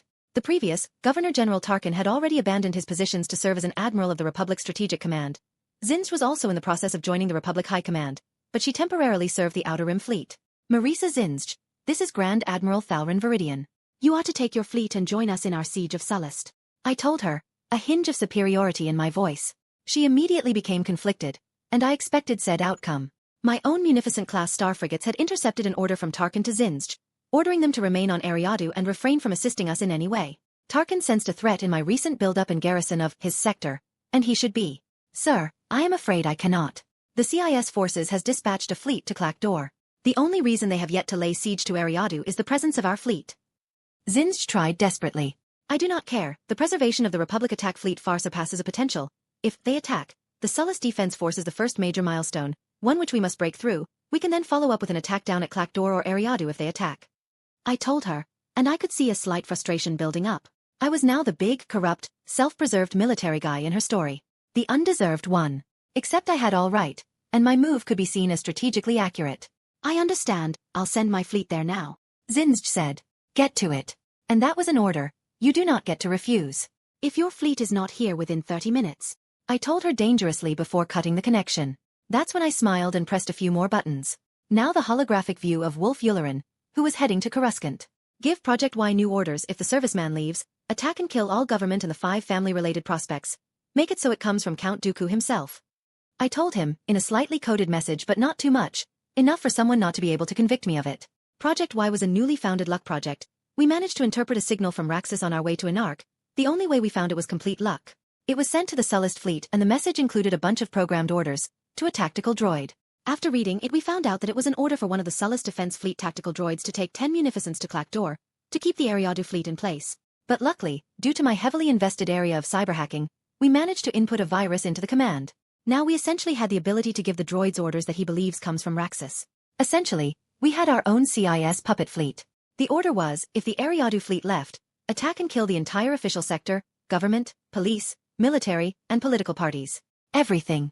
I had essentially checkmated Tarkin. He could order Zinj to keep position, and after the battle, I'd have grounds to demote him and permanently keep him from any command positions. Additionally, I could fire or court-martial all members of the Outer Rim fleet officers in command, crippling Tarkin's influence.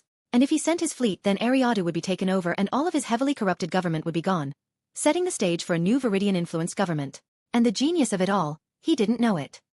He might suggest a nice retaliation for keeping his fleet in position, but I'd be stupid to use up a lot of influence to give him the harshest punishment and cripple a Republic fleet. Additionally, if he sent his fleet then he could never know that the CIS would completely cripple his entire hold on his world. His choice was simple, cripple his hold on Eriadu, or sipple his hold on the military, but he would never know that he got those two choices now. And do you know what's even better? One of our spy stations had been placed to precisely intercept any calls between Tarkin and Eriadu. Yes, we had spy stations. Grievous had one and it proved detrimental to an entire oversector, and as such we had secretly created multiple. And they proved extremely efficient to manipulate, blackmailing, and attacking senators. A single spy station to intercept a planet to its senator for a few weeks would give me a lot of shit on them. While the spy stations couldn't catch every talk or message between a planet and its senator, it got more than it didn't. And one usually didn't ensure a lot of secrecy when they're desperate. So only a few seconds after I cut my connection with Yularen, I walked into a meeting room on the bridge. I pressed a few buttons and put in my own personal communications device. And on the hologram appeared 2 individuals. Zinj and Wehulf Tarkin.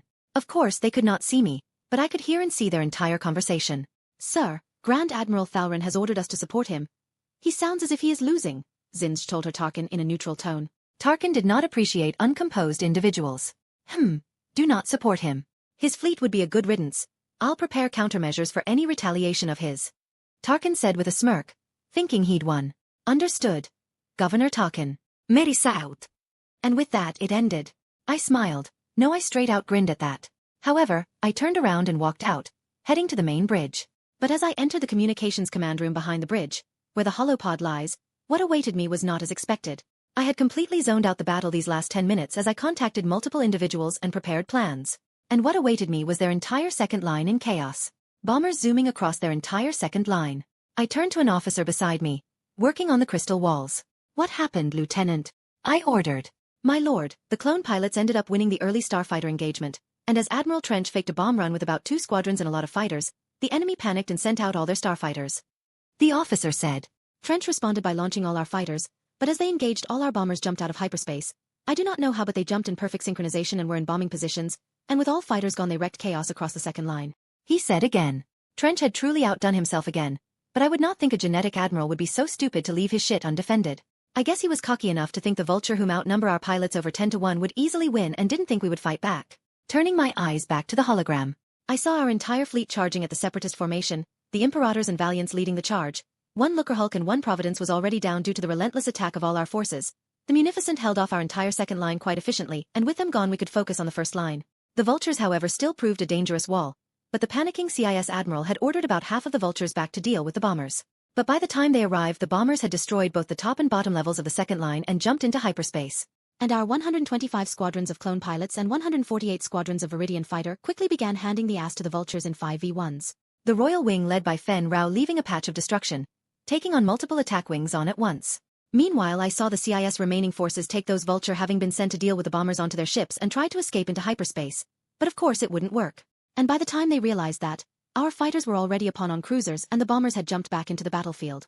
Additionally, the CR-90s, Cumulus DP-20s, Carracks all had sped ahead and were now engaging the ships between their lines, too small for them to hit them. The Acclamators launched their remaining 4 waves of cruiser proton torpedoes, wrecking even further chaos. And the Imperators and Valiants did not give the CIS some slack either. I heard Trench scream about overloading the reactors as all fire were directed upon the retreating CIS ships. The Lookerhulks were the first to fall. The Vultures still held some semblance of a threat if perfectly executed, and as such the hangars fell.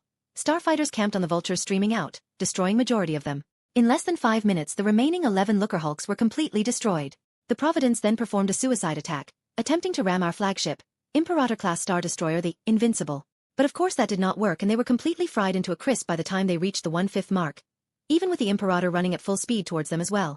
Immediately after I got a call from the remaining 5 dreadnoughts, 13 Carracks, 20 DP-20s and 9 CR-90 corvettes of the Sullust Defense Guard surrendered. Their ships were quickly boarded by Kenobi and the Clone Legions, Kenobi taking charge of the negotiation of surrender on the flagship of the Sullust Defense Guard. Meanwhile, on the 12 Acclamator-class assault ships, red flares rang across the ships as clones ran into the large hangars and landing areas, forming into formations and awaiting surface landing or lots. As the last CIS ship was destroyed, all of our lots were launched simultaneously, most sent into the Acclamators to pick up clones. And through the collective use of both factions, lots all 175,000 clones were rushed down to the Sullust surface, escorted by V-19 Torrents and clone bombers. LAT/Is from both Acclamators and Lookerhulks were launched as well.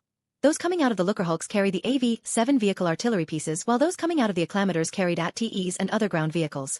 A Veridian officer ran up to me. "Sir, a connection from the Sullust government," he exclaimed, preparing to put them through at my order. "Let them be. Continue the invasion. Focus on key military and government targets," I told the officer. He was originally shocked but kept it inside as he rushed out. "Send Veridian soldiers to the Soro sub-factories and shipyards. The order is to kill all officials, but only capture the workers. We'll need them," I told a second. I saw Trench walked up to me. "Great job, Admiral. No Fleet Admiral Trench," I said with a smile. Trench just got a promotion, a well-deserved one on that. He had served me faithfully and perfectly for close to a decade now, and he deserved it. TSK. Thank you, my lord. It is a TSK honor to serve you, and TSK House Veridian," Trench said, and I smiled. "You know, this isn't the end of your career. You might gain a noble status," I told him quietly. That was not widely known and only I and the council knew it. Later, when my kingdom is established, we'd officialize the ability to become a noble through sacrifices and merits. Trench looked shocked originally before turning around and continuing with his duty, ordering a blockade formation, Corsairs down to the surface for artillery support or orbital bombardment. And with that, the Battle of Sullust was over. Now we just needed to get as many bonuses as possible. Chapter 71. The Trap is Sprung. I found myself once again within the hollow pod room of the bridge. On it the map of Sullust's surface revealed itself. Within its complex lava-filled surface there were multiple cities and factories. The clone forces went straight for the military headquarters, but no resistance was given. The Sullust Defense Guard surrendered immediately. The Republic split their forces into 3, one led by Anakin Skywalker, another led by Plo Koon and a third led by Obi-Wan Kenobi. Anakin led the campaign to the military positions across the planet, each one surrendering upon the sight of any clones, but not a second before. Anakin left clone garrisons across these military camps, whom would soon be replaced by Veridian ones. Obi-Wan led his forces straight to the capital. No resistance was found until they reached the Sullust government building, whereas the clones were not allowed to enter. Of course Obi-Wan wanted to accept, but dominance must be showed. What followed was a destruction on the government side. All their guards were stunned, or tazzed, or knocked out. Meanwhile, Plo Koon was sent to the Sullust shipyards to halt any construction of military-grade weapons for the Separatist. Meanwhile, I also sent my own forces out. Commander Lux and 10,000 Marines attacked a Soro sub-weapons depot. If I'm correct, then it was later destroyed by the New Republic. This precise factory would supplement weapons for the entire Western Reach's Imperial presence and garrisons, supplying them with both standard rifles and heavy armament. Lord Commandant Alexander took 15,000 Royal Guards to the Soro sub-centroplex. Commander Thorn would also take a dispatch of 10,000 Veridian infantry to the Soro sub-refinery. Yes, I plan to utilize this chance to strike a major blow to the Soto sub business. Of course I could not completely eradicate them, but about 20% of their production output come from these factories and refineries. And my legal reason, suspected CIS properties. I mean technically the CIS fleet utilized the refineries and factories to assist their own fleet with maintenance and other reasons. And the transactions during the CIS time was nothing. Meaning they did not get paid to allow the CIS to utilize the areas. Nor did they get threatened, which was shown how the CEO welcomed the CIS fleet. This was a bonus of the war. The second any corporation got suspected of aiding the CIS, then they would likely be forced to use up a lot of influence or accept the loss. Such as if factories on a CIS world were taken over, they wouldn't get that back if it produced CIS made and used products. And I would be sure as hell to utilize this. But getting that out of my mind, I called Thalron. He was currently at Coruscant, and he was setting up the Coruscant Guard. Correct, in the story Tarkin had substantial position within the Coruscant Guard as their Jedi overhead. But I had convinced Palpatine to allow Thalron to deal with all military-related matters. I leveraged his previous position in their Senate intelligence and his skill to make him basically the chief judge within military violation and breaches. It was a powerful position. Any military law put in place had to be agreed by him and his council. And we had control of 4 of the positions, the other 2 was Tarkin himself and a puppet. My lord, what do you require? Thalron asked. I had yet to inform anyone of my checkmate.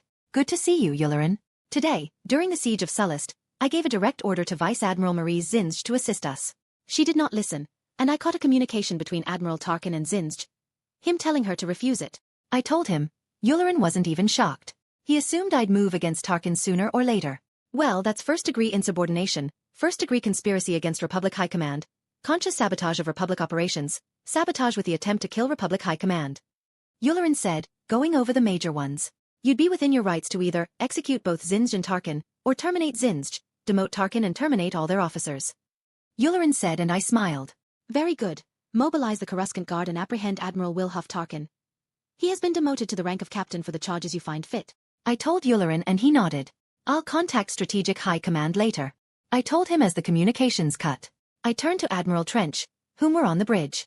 I walked through the blast doors and entered the ship.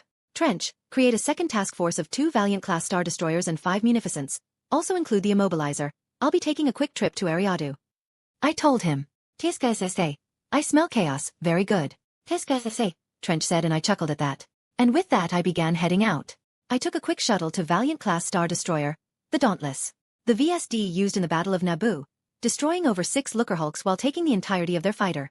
Although it could be counted as a mix of luck and recklessness, the entire crew were still the most elite put in our Valiants. Immediately upon arriving I was greeted by Captain Will Dodick. Greetings, m'lord. We thank you for blessing our ship with your presence. He said while crouching down into a bow. Who's been getting to this guy? Thank you, Captain. Let's move to the bridge. I told him as he stood up. While walking I took out my datapad and got information on this guy. Apparently this guy had been a project of Admiral Jamie. He had adopted this kid after a pirate raid and put all the reason of his rescue onto me, when I was 4 years old. He then continued breeding this guy into a perfect loyalist. Apparently this guy was so devoted to me that he would suck off a guy for me. This was somehow tested. He agreed without hesitation. Without any context, simply that I asked but then stopped it. Great. A fanatic. Apparently this guy was to be used in the case of a betrayal, or a coup. Then this ship was to be used if my own ship betrayed me. Great. Just great. Pushing that back I mainly ignored the stars in his eyes as I made my way up to the bridge. Once I arrived I turned to Will. Make the jump to Eriadu. Make sure everyone follows and order the Munificents to prepare for a forced transmission. I told him and he ran off immediately. The forced transmission was a new cyberhack outcome. Essentially we would force the enemy to listen to me speak for 6 minutes before the virus would fail.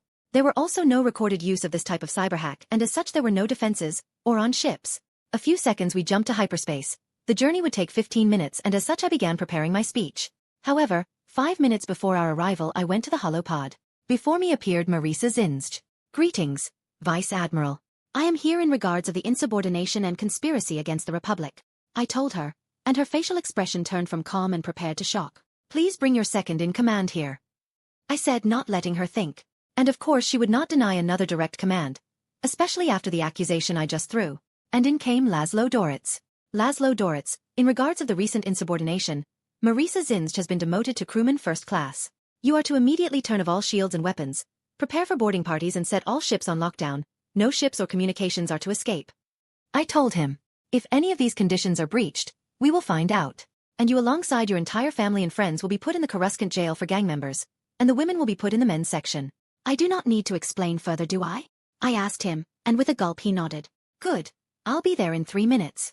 I told him before cutting the communications. I then contacted the VIA agent on the spy ships and ordered them to focus on anything coming out of Eriadu and heading to Coruscant. And of course, they did not listen. In front of me appeared Tarkin and Marisa. Governor. The bastard has demoted me to crewman, and he is heading to Ariadu to deal with the fleet. He has accused us with conspiracy and insubordination. She said, and I smiled. I pressed a few buttons and Yularen arrived, though Tarkin and Zinj didn't know. Move in once he agrees to help her. I told Yularen and he nodded, listening to them speak. Relax, Zinj.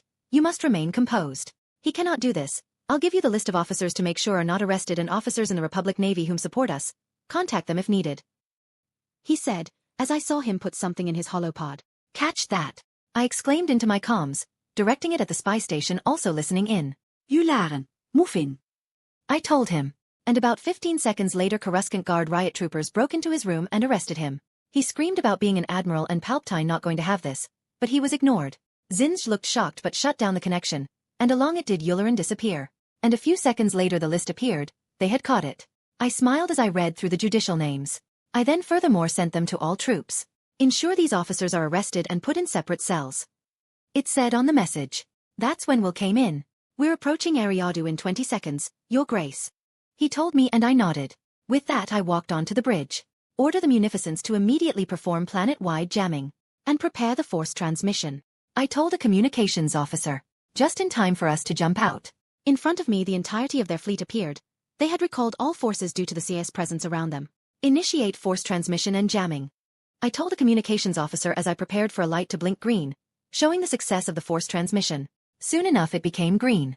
Ladies and gentlemen of the Judicial Outer Rim Security Forces, this is Grand Admiral Thalron Veridian, of the Republic Navy. And as the judicial forces are a branch within the Republic's Navy, my control extends far into the judicials. None are exceptions to my orders. I said before taking my break. But your dear officers believed otherwise. The further their own personal power, they refused a direct order to assist our fleet engaging CS forces above Sullust. We barely won and suffered Republic losses. I said. This is not a simple insubordination, but a conspiracy. Multiple officers across the Republic pledged their support for personal gain. You have all been charged with first-degree subordination, conspiracy to destroy the Republic, conspiracy against the freedom of Republic citizens, conspiracy against the Republic Navy and other charges. You have also been charged with attempted sabotage and intentional murder. I said, which ended up shocking every single one of them. However, you shall be spared from these accusations, so long these individuals are captured or terminated. These individuals have been demoted to naval cadet. These individuals are as follows, I said as I began reading up all the names.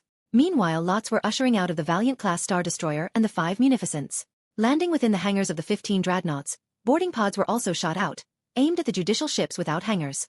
And with that, the trap was unleashed. Chapter 72. A Senator in a Dire Situation. My eyes turned to look upon the grand map posted upon the holopod in the bridge of the Venator-class Star Destroy. The Resolute.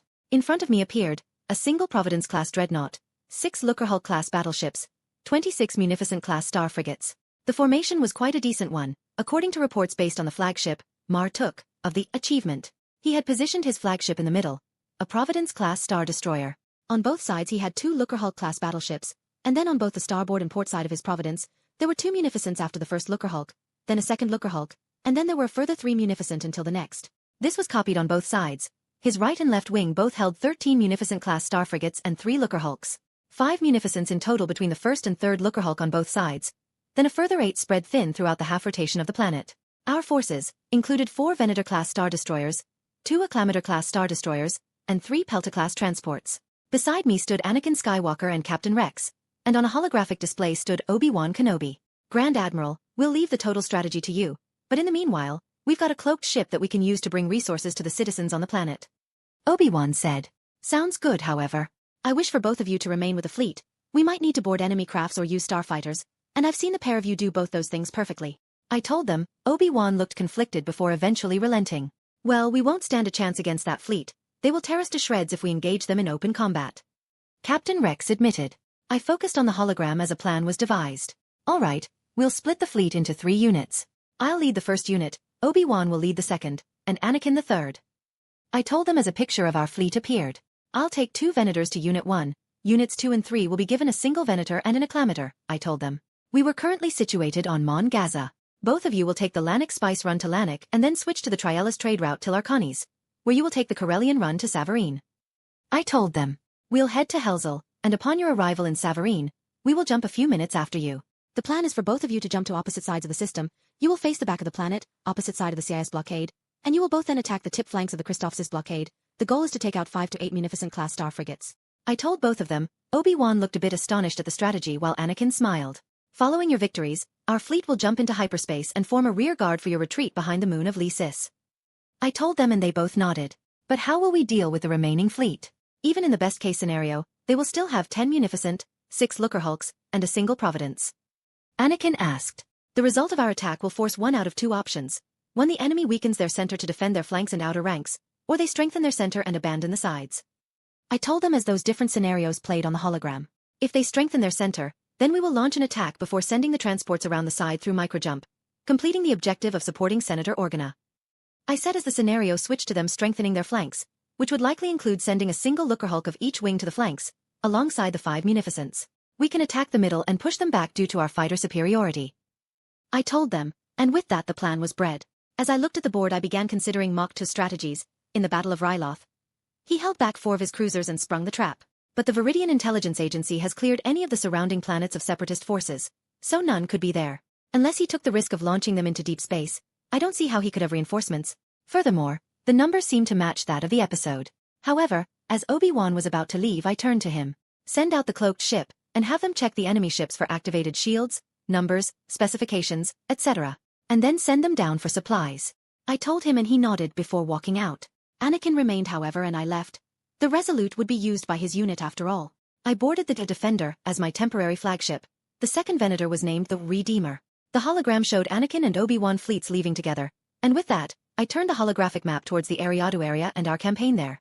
During these last 2 months, the first task force had pushed through Shumavar, Atravis, and Elrud. The CS had attempted some resistance and they had lost a few ships, but they were replaced quickly enough by the ships pouring out of Fondor shipyards. The other 5 fleets had also accomplished a lot, taking Sluis Van, Dagobah, no resistance there though, Savarkos and Queta. Additionally, we had convinced a lot of other planets to join as well, from the unknown regions, which included Karadef, Kalshebel, Kurdo, Kotelier, Askaj, Rutan, Terminus, and Aminyasov. With the end of the campaign last week the entire southwest separatist pocket had been extinguished, and with it, I had relaxed our fleets down. Currently, the 4th and 1st fleets were stationed in the area, ensuring a successful joining from a lot of these new planets while also patrolling the systems and showing off our strength to our new vassals. Additionally, a single Imperator and a Valiant from the 1st attack fleet had been hunting down a supposed separatist fleet, led by a Rouge droid as the CIS said, but few believed them. They were flying around, taking over planets and executing their governments, before retreating at the sight of the hunting party. Luckily, the generous King Thalron offered money to politicians so they could support their people with food and Bacta, win-win. Current planets affected by the CIS fleet included Rindelia, Trigalis, Vergesso, Vohul, Farstein, Swarby and Svivrin. What a terrible situation. The creation of the kingdom had proceeded smoothly, and we were already transporting heavy amounts of goods to certain planets that needed assistance. However, it still barely made a bulk in our spending. Less than 2% or something, which I would not care about. Additionally, as more and more clones were grown, for months into the war, more and more judicials were getting discharged, and we were recruiting more and more of them. The war faction had pounced right on these individuals. However, my position as Grand Admiral allowed me to decide and know who was discharged before they were, and as such I managed to pounce on the more elite ones, offering them positions immediately after getting discharged. Of course, I also sold this knowledge to certain individuals for favors or help, and those a part of my kingdom got information on those I did not pick up, giving them a slight but not large advantage over the other planets. The officers remained, of course. We still needed people to command the clones, and a few units even only had judicials. These units of course were few and weak, only possessing a few dreadnoughts at best.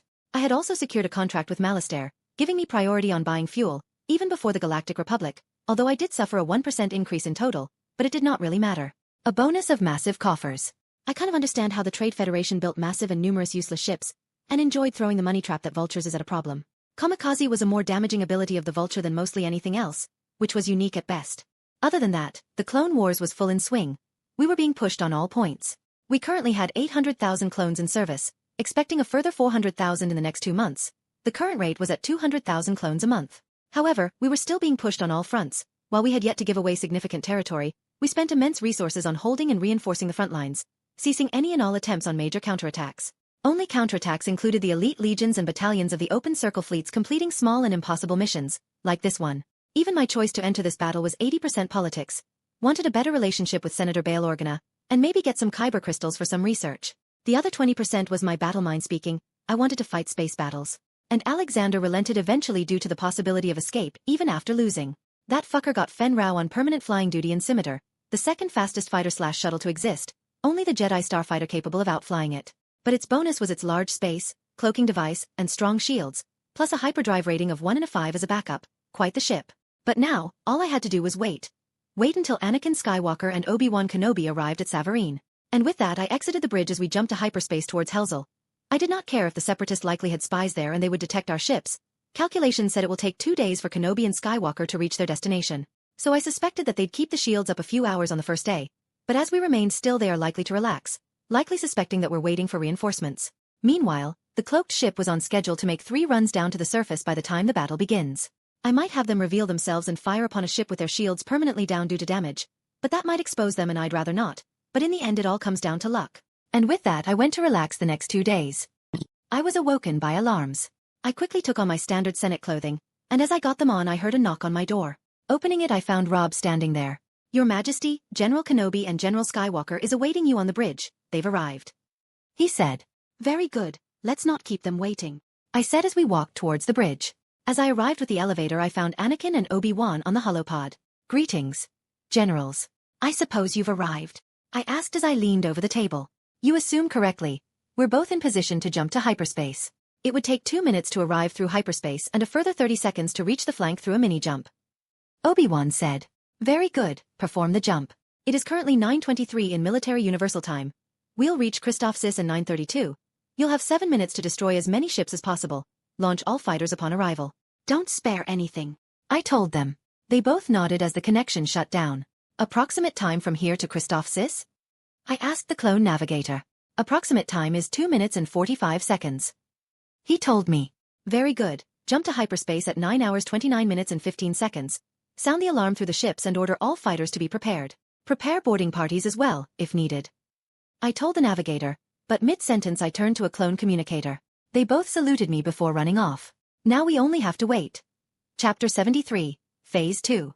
My eyes turned to the 30 officers crouched on both knees in front of me, handcuffs behind their arms, and troopers standing above them. These were 30 of Tarkin's supporters within the Judicial Outer Rim Security Force, either in the military or navy. It had been extremely easy. When we arrived the Judicials were already running around and arresting the 30 individuals, and with the arrival of our own personnel it quickly turned to our favor. While this was happening I read the backside of the letter. This included people Tarkin wanted gone. Oh, this old bastard. Although he was annoying, power-hungry and militaristic stupid, his brain was still extremely fast. He had utilized a respectable move. He tried to get his opposition arrested and friendlies not. It was a smart move to use this chance to get rid of them without him getting any backlash or suspicion. However, it backfired the second we got our hand on it. I then used those officers to replace the previous one, installing them with a sense of loyalty due to my kindness and dealing with a large problem named Tarkin for them. Those arrested were also rounded up in the hangar of the Dauntless. I then turned to the men. "Your affiliation with the Galactic Republic, Republic Navy and Judicial Fleet has been terminated, severed. You no longer work for us. You have all been accused and found guilty of said traitorous acts: conspiracy to destroy an Republic ally, conspiracy to destroy an Republic fleet, conspiracy to murder a member of Republic High Strategic Command, first-level insubordination, active sabotage towards the Republic for personal gain, active sabotage against the Republic, along with other minor crimes," I told them. I then began shouting out names. G. F. E. U-23 have been removed from active duty and will serve 25 years in prison. Ash. D. L.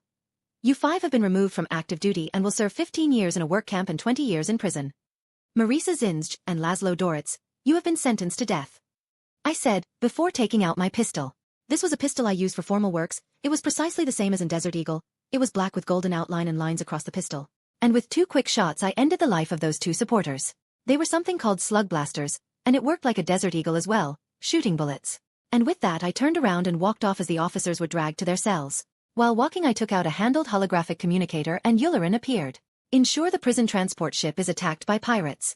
And have the droid move," I told him and he nodded. I then took out my handheld communications device and called Captain Will. "Set course back to Sullust. Take the Ariadu fleet with you," I told him, and I got a reply with a bit too much joy. As I was taking the elevator to the bridge my comm device rang. I took it and activated it. The voice of Captain Will came. "We've jumped and Supreme Chancellor Palpatine is requesting your presence," he told me. "Very good. Direct him to meeting room 2. I told him as the doors to the elevator open. I walked straight into the meeting room, and there was the entire Republic Strategic Command. "Greetings. I suppose you wish to know the origins of my recent arrests?" I asked them as I sat down. Enlighten us you must," Yoda said. I nodded. Upon my arrival at Sullust alongside my own fleet and Republic troops, we were met by a large CIS fleet. We fought them and eventually came on top, but it required a devious tactic from Admiral Trench. I told them before turning to the reason. Immediately upon arrival, I asked for the support of the Eriadu Defense Fleet, also formerly known as the Judicial Outer Region Security Force. I told them, and of course someone caught on. Eriadu Defense Fleet? They are just headquartered there, not obligated to defend it above others. Admiral Dow said. Correct, but Admiral Tarkin and the officers of said fleet did not understand what was explained by Admiral Dow. They refused a direct order to reinforce us and remained. They used the excuse of a CIS fleet, but if 15 dreadnoughts kept them from being attacked, then 15 dreadnoughts, 2 Imperator-class Star Destroyer, 4 Valiant-class Star Destroyer and 25 other medium capital ships should do the same. I told them. This is a problem. Leave Eriadu undefended for less than an hour is not even comparable to the loss of 12 acclamators, 200,000 clones and a Veridian fleet. Admiral Coburn said. I agree, which is why I removed all the officers and declared them guilty. I talked with High Admiral Wolf Yularen beforehand and he agreed and accepted my actions. As the chief military judge, he approved my actions as legal. I told them, and with that I had won over most of them. But tell me, dear, why did you arrest Admiral Tarkin? Palpatine asked. Simple. While the battle ensued, my munificents have been outfitted with advanced jamming techniques and advanced transmission tracking devices. And we stumbled upon a transmission between Admiral Tarkin and Vice Admiral Marisa Zinzj, where he told Marisa to ignore it and to let me die, no matter my pleads. I told them as the auto records of said conversation happened. And as such, Tarkin has been demoted to captain, and he will not be able to lead any group larger than an element. I finished and with that they calmed down. I see. How is the campaign going? Palpating asked. Sullust has fallen. I've taken the Judicial Outer Rim fleet. I'll reorganize them into the Republic 18th Sector fleet. I admitted and stated at the same time. Additionally, I'll begin Phase 2 and start the attacking of the upper CIS planets. I told them. And with that a few minor decisions were made and starting of Judicial Force's honorable discharge would begin in 2 months' time. And with that it ended. Immediately after I contacted Yularen. Greetings, m'lord. Seems everything went according to your plan. Yularen stated and I smiled. Indeed, but I have a new mission for your agency. I told him. All right, was his response. Get names on every single judicial and whom will be terminated first. Then make offers on position based on their skill and experience. We'll be working hard to recruit those discharged. Additionally, I need you to spread rumors that I heavily advocated for keeping the judicials but were overwhelmed by the senators. I told him with a smile. Yularen nodded. He knew precisely what to do. He had made similar rumors hundreds of times to counter anti-senator rumors or general rumors regarding the Senate, even to counter truths. And with that, as we were heading to Eriadu, I sat down at my desk to begin going over the planets needing conquering. The total planets numbered 12 planets, meaning I'd split my forces into 7. 6 attack fleets and 1 Sullust fleet. The first 4 fleets would be led by a single Valiant and 2 Gladiator-class Star Destroyers. They would then be furthermore supported by 2 Acclamators and 3 Cumulus-class Corsairs. The support ships would be 9 Kara-class light frigates, 2 DP-20 gunships, and 2 CR-90 corvettes. The 5th and 6th will be led by 10 dreadnoughts each, a mix of Sullust Defense Guard and the new Sector Fleet. The 5th got supported by 15 Kara-class light frigates, 10 CR-90 corvettes and 30 DP-20 gunships. Essentially the Sullust Defense Guard plus 5 dreadnoughts. Meanwhile the 6th had 10 Dreadnought-class heavy cruisers, 12 Arquitans-class light cruisers, 15 modified Consular-class corvettes, and 20 CR-90 corvettes.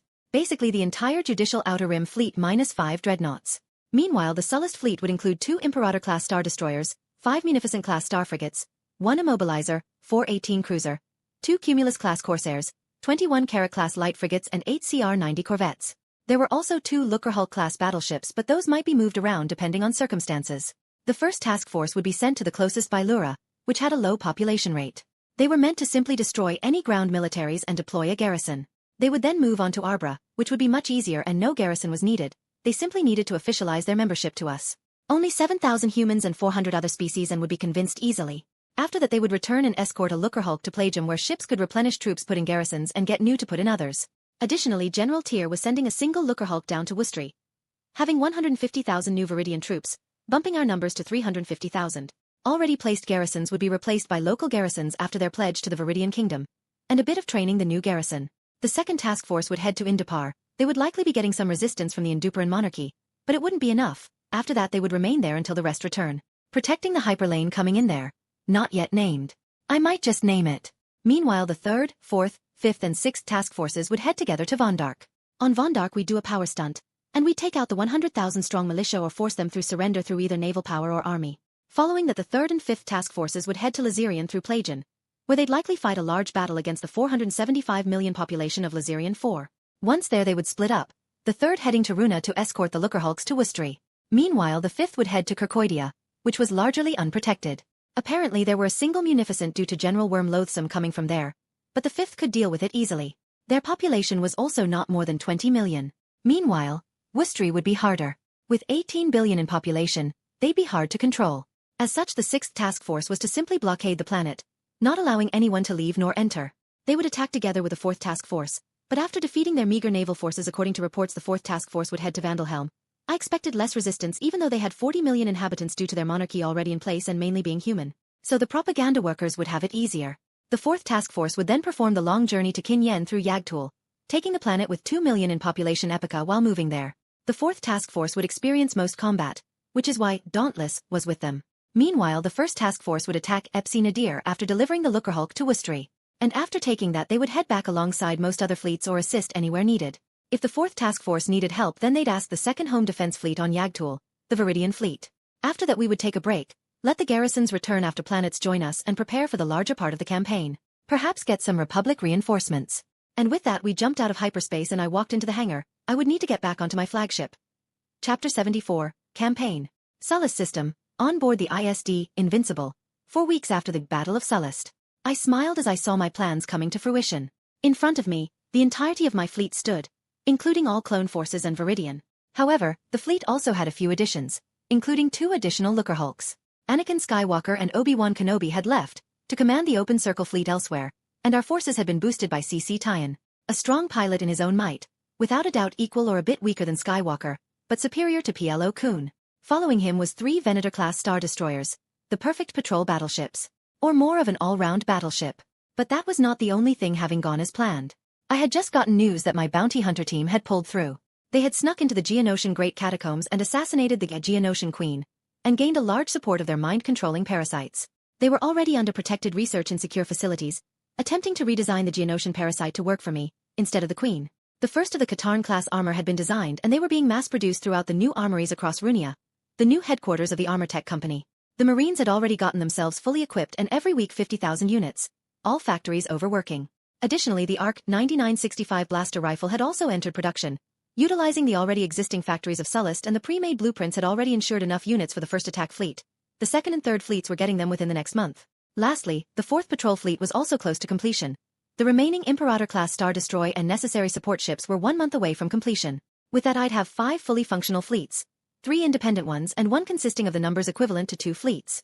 The first attack fleet, led by Fleet Admiral Trench. The second home defense fleet, led by Grand Admiral Jamie. The third Veridian defense fleet, led by Vice Admiral Flint.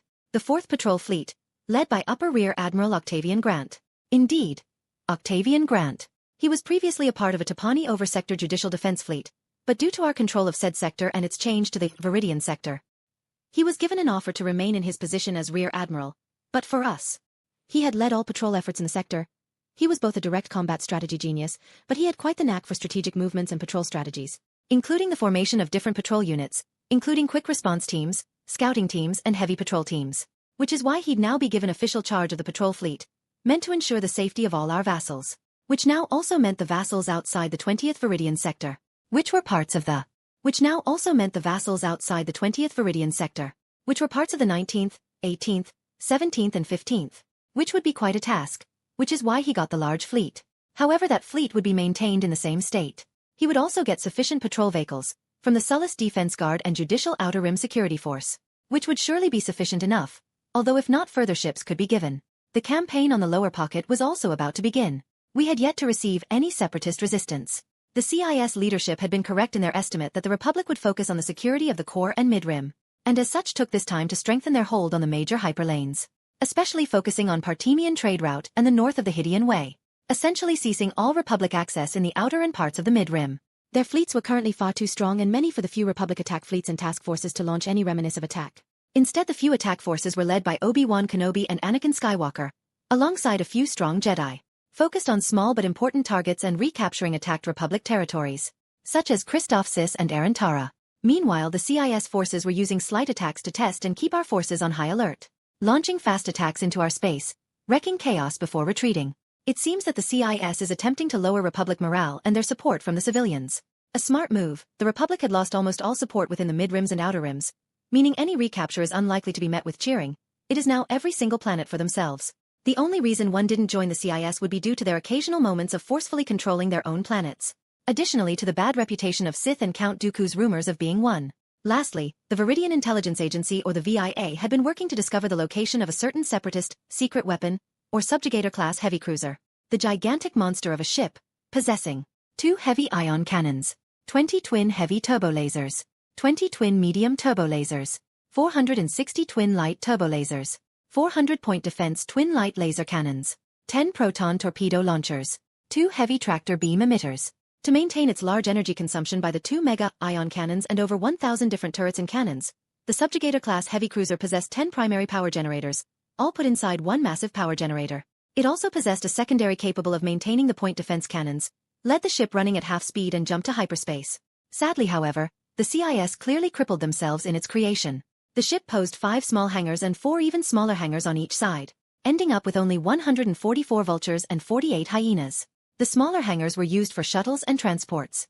And those numbers were just too little, especially if they were to have the ship fly around alone. I do not know if this is sabotage from Count Dooku, but I could certainly not have that ship running around in my sector, causing havoc as it did in the original. Which is why my plan was to strike it early. It would likely be sent here to deal with our campaign, as would be smart unless Palpatine wanted my fleet to remain somehow. And the plan was simple. Use the hyperdrives of the bombers and utilize the 380 Z-95 headhunters to escort however many bombers we could launch. I would certainly not hold back. But if all failed, we'd just spread out our fleet far enough for no ion attack to hit more than one ship. Of course, we'd likely lose more than one Imperator-class Star Destroyer.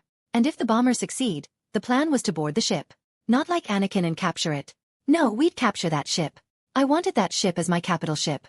And although I could just create my own Superstar Destroyer or Subjugator, it would likely take years to make them, as I'd need to make the Superstar Destroyer blueprint from scratch as I only knew its future creation, not how it's built. And I'd need to steal the blueprints from the CIS with the Subjugator, and make changes to it before finally beginning creation. And as such it would be more efficient to just steal it. And with that I walked out of my office and headed to the bridge. I'd need to give Admiral Trench his new orders. Soon enough I found myself upon the bridge, flanked by John and Rob, my ever-present guards. They had only increased their skills. I had recently favored Never Guard so as to increase Rob and John's skills. Following the Tatooine problems and my new kidnapping, Alexander had gotten furious with a repeated failure. However, his fury was not directed at my guards, but towards himself. And as such he had launched torture-like training across the entire Sovereign Guard units. He also personally joined his own training routine and did not complain. They began enforcing more strict security protocols. Check-ins every 30th second by a button. The guard senses were enforced and most of them somehow got a 6th sense in regards to my security. Honestly, I do not know how Alexander managed to train a 6th sense into them.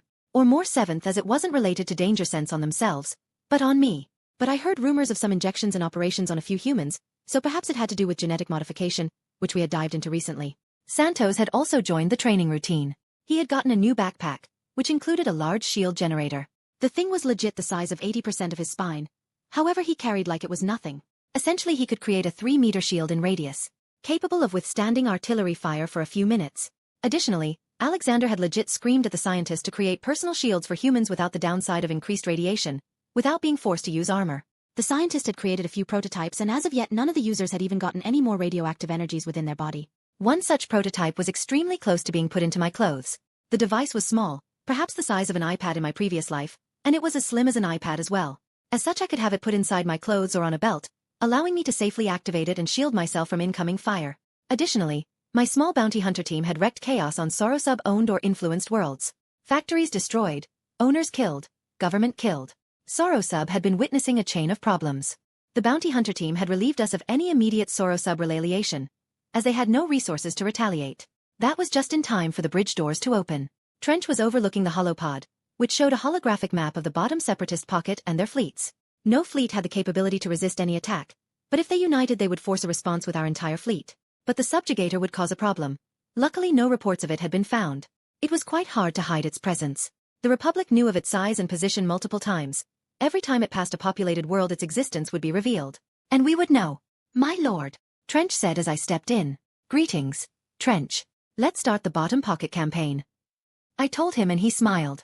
TSK Tisk, finally. TSK TSK. Those separatist worlds shall TSK TSK fear our fleets.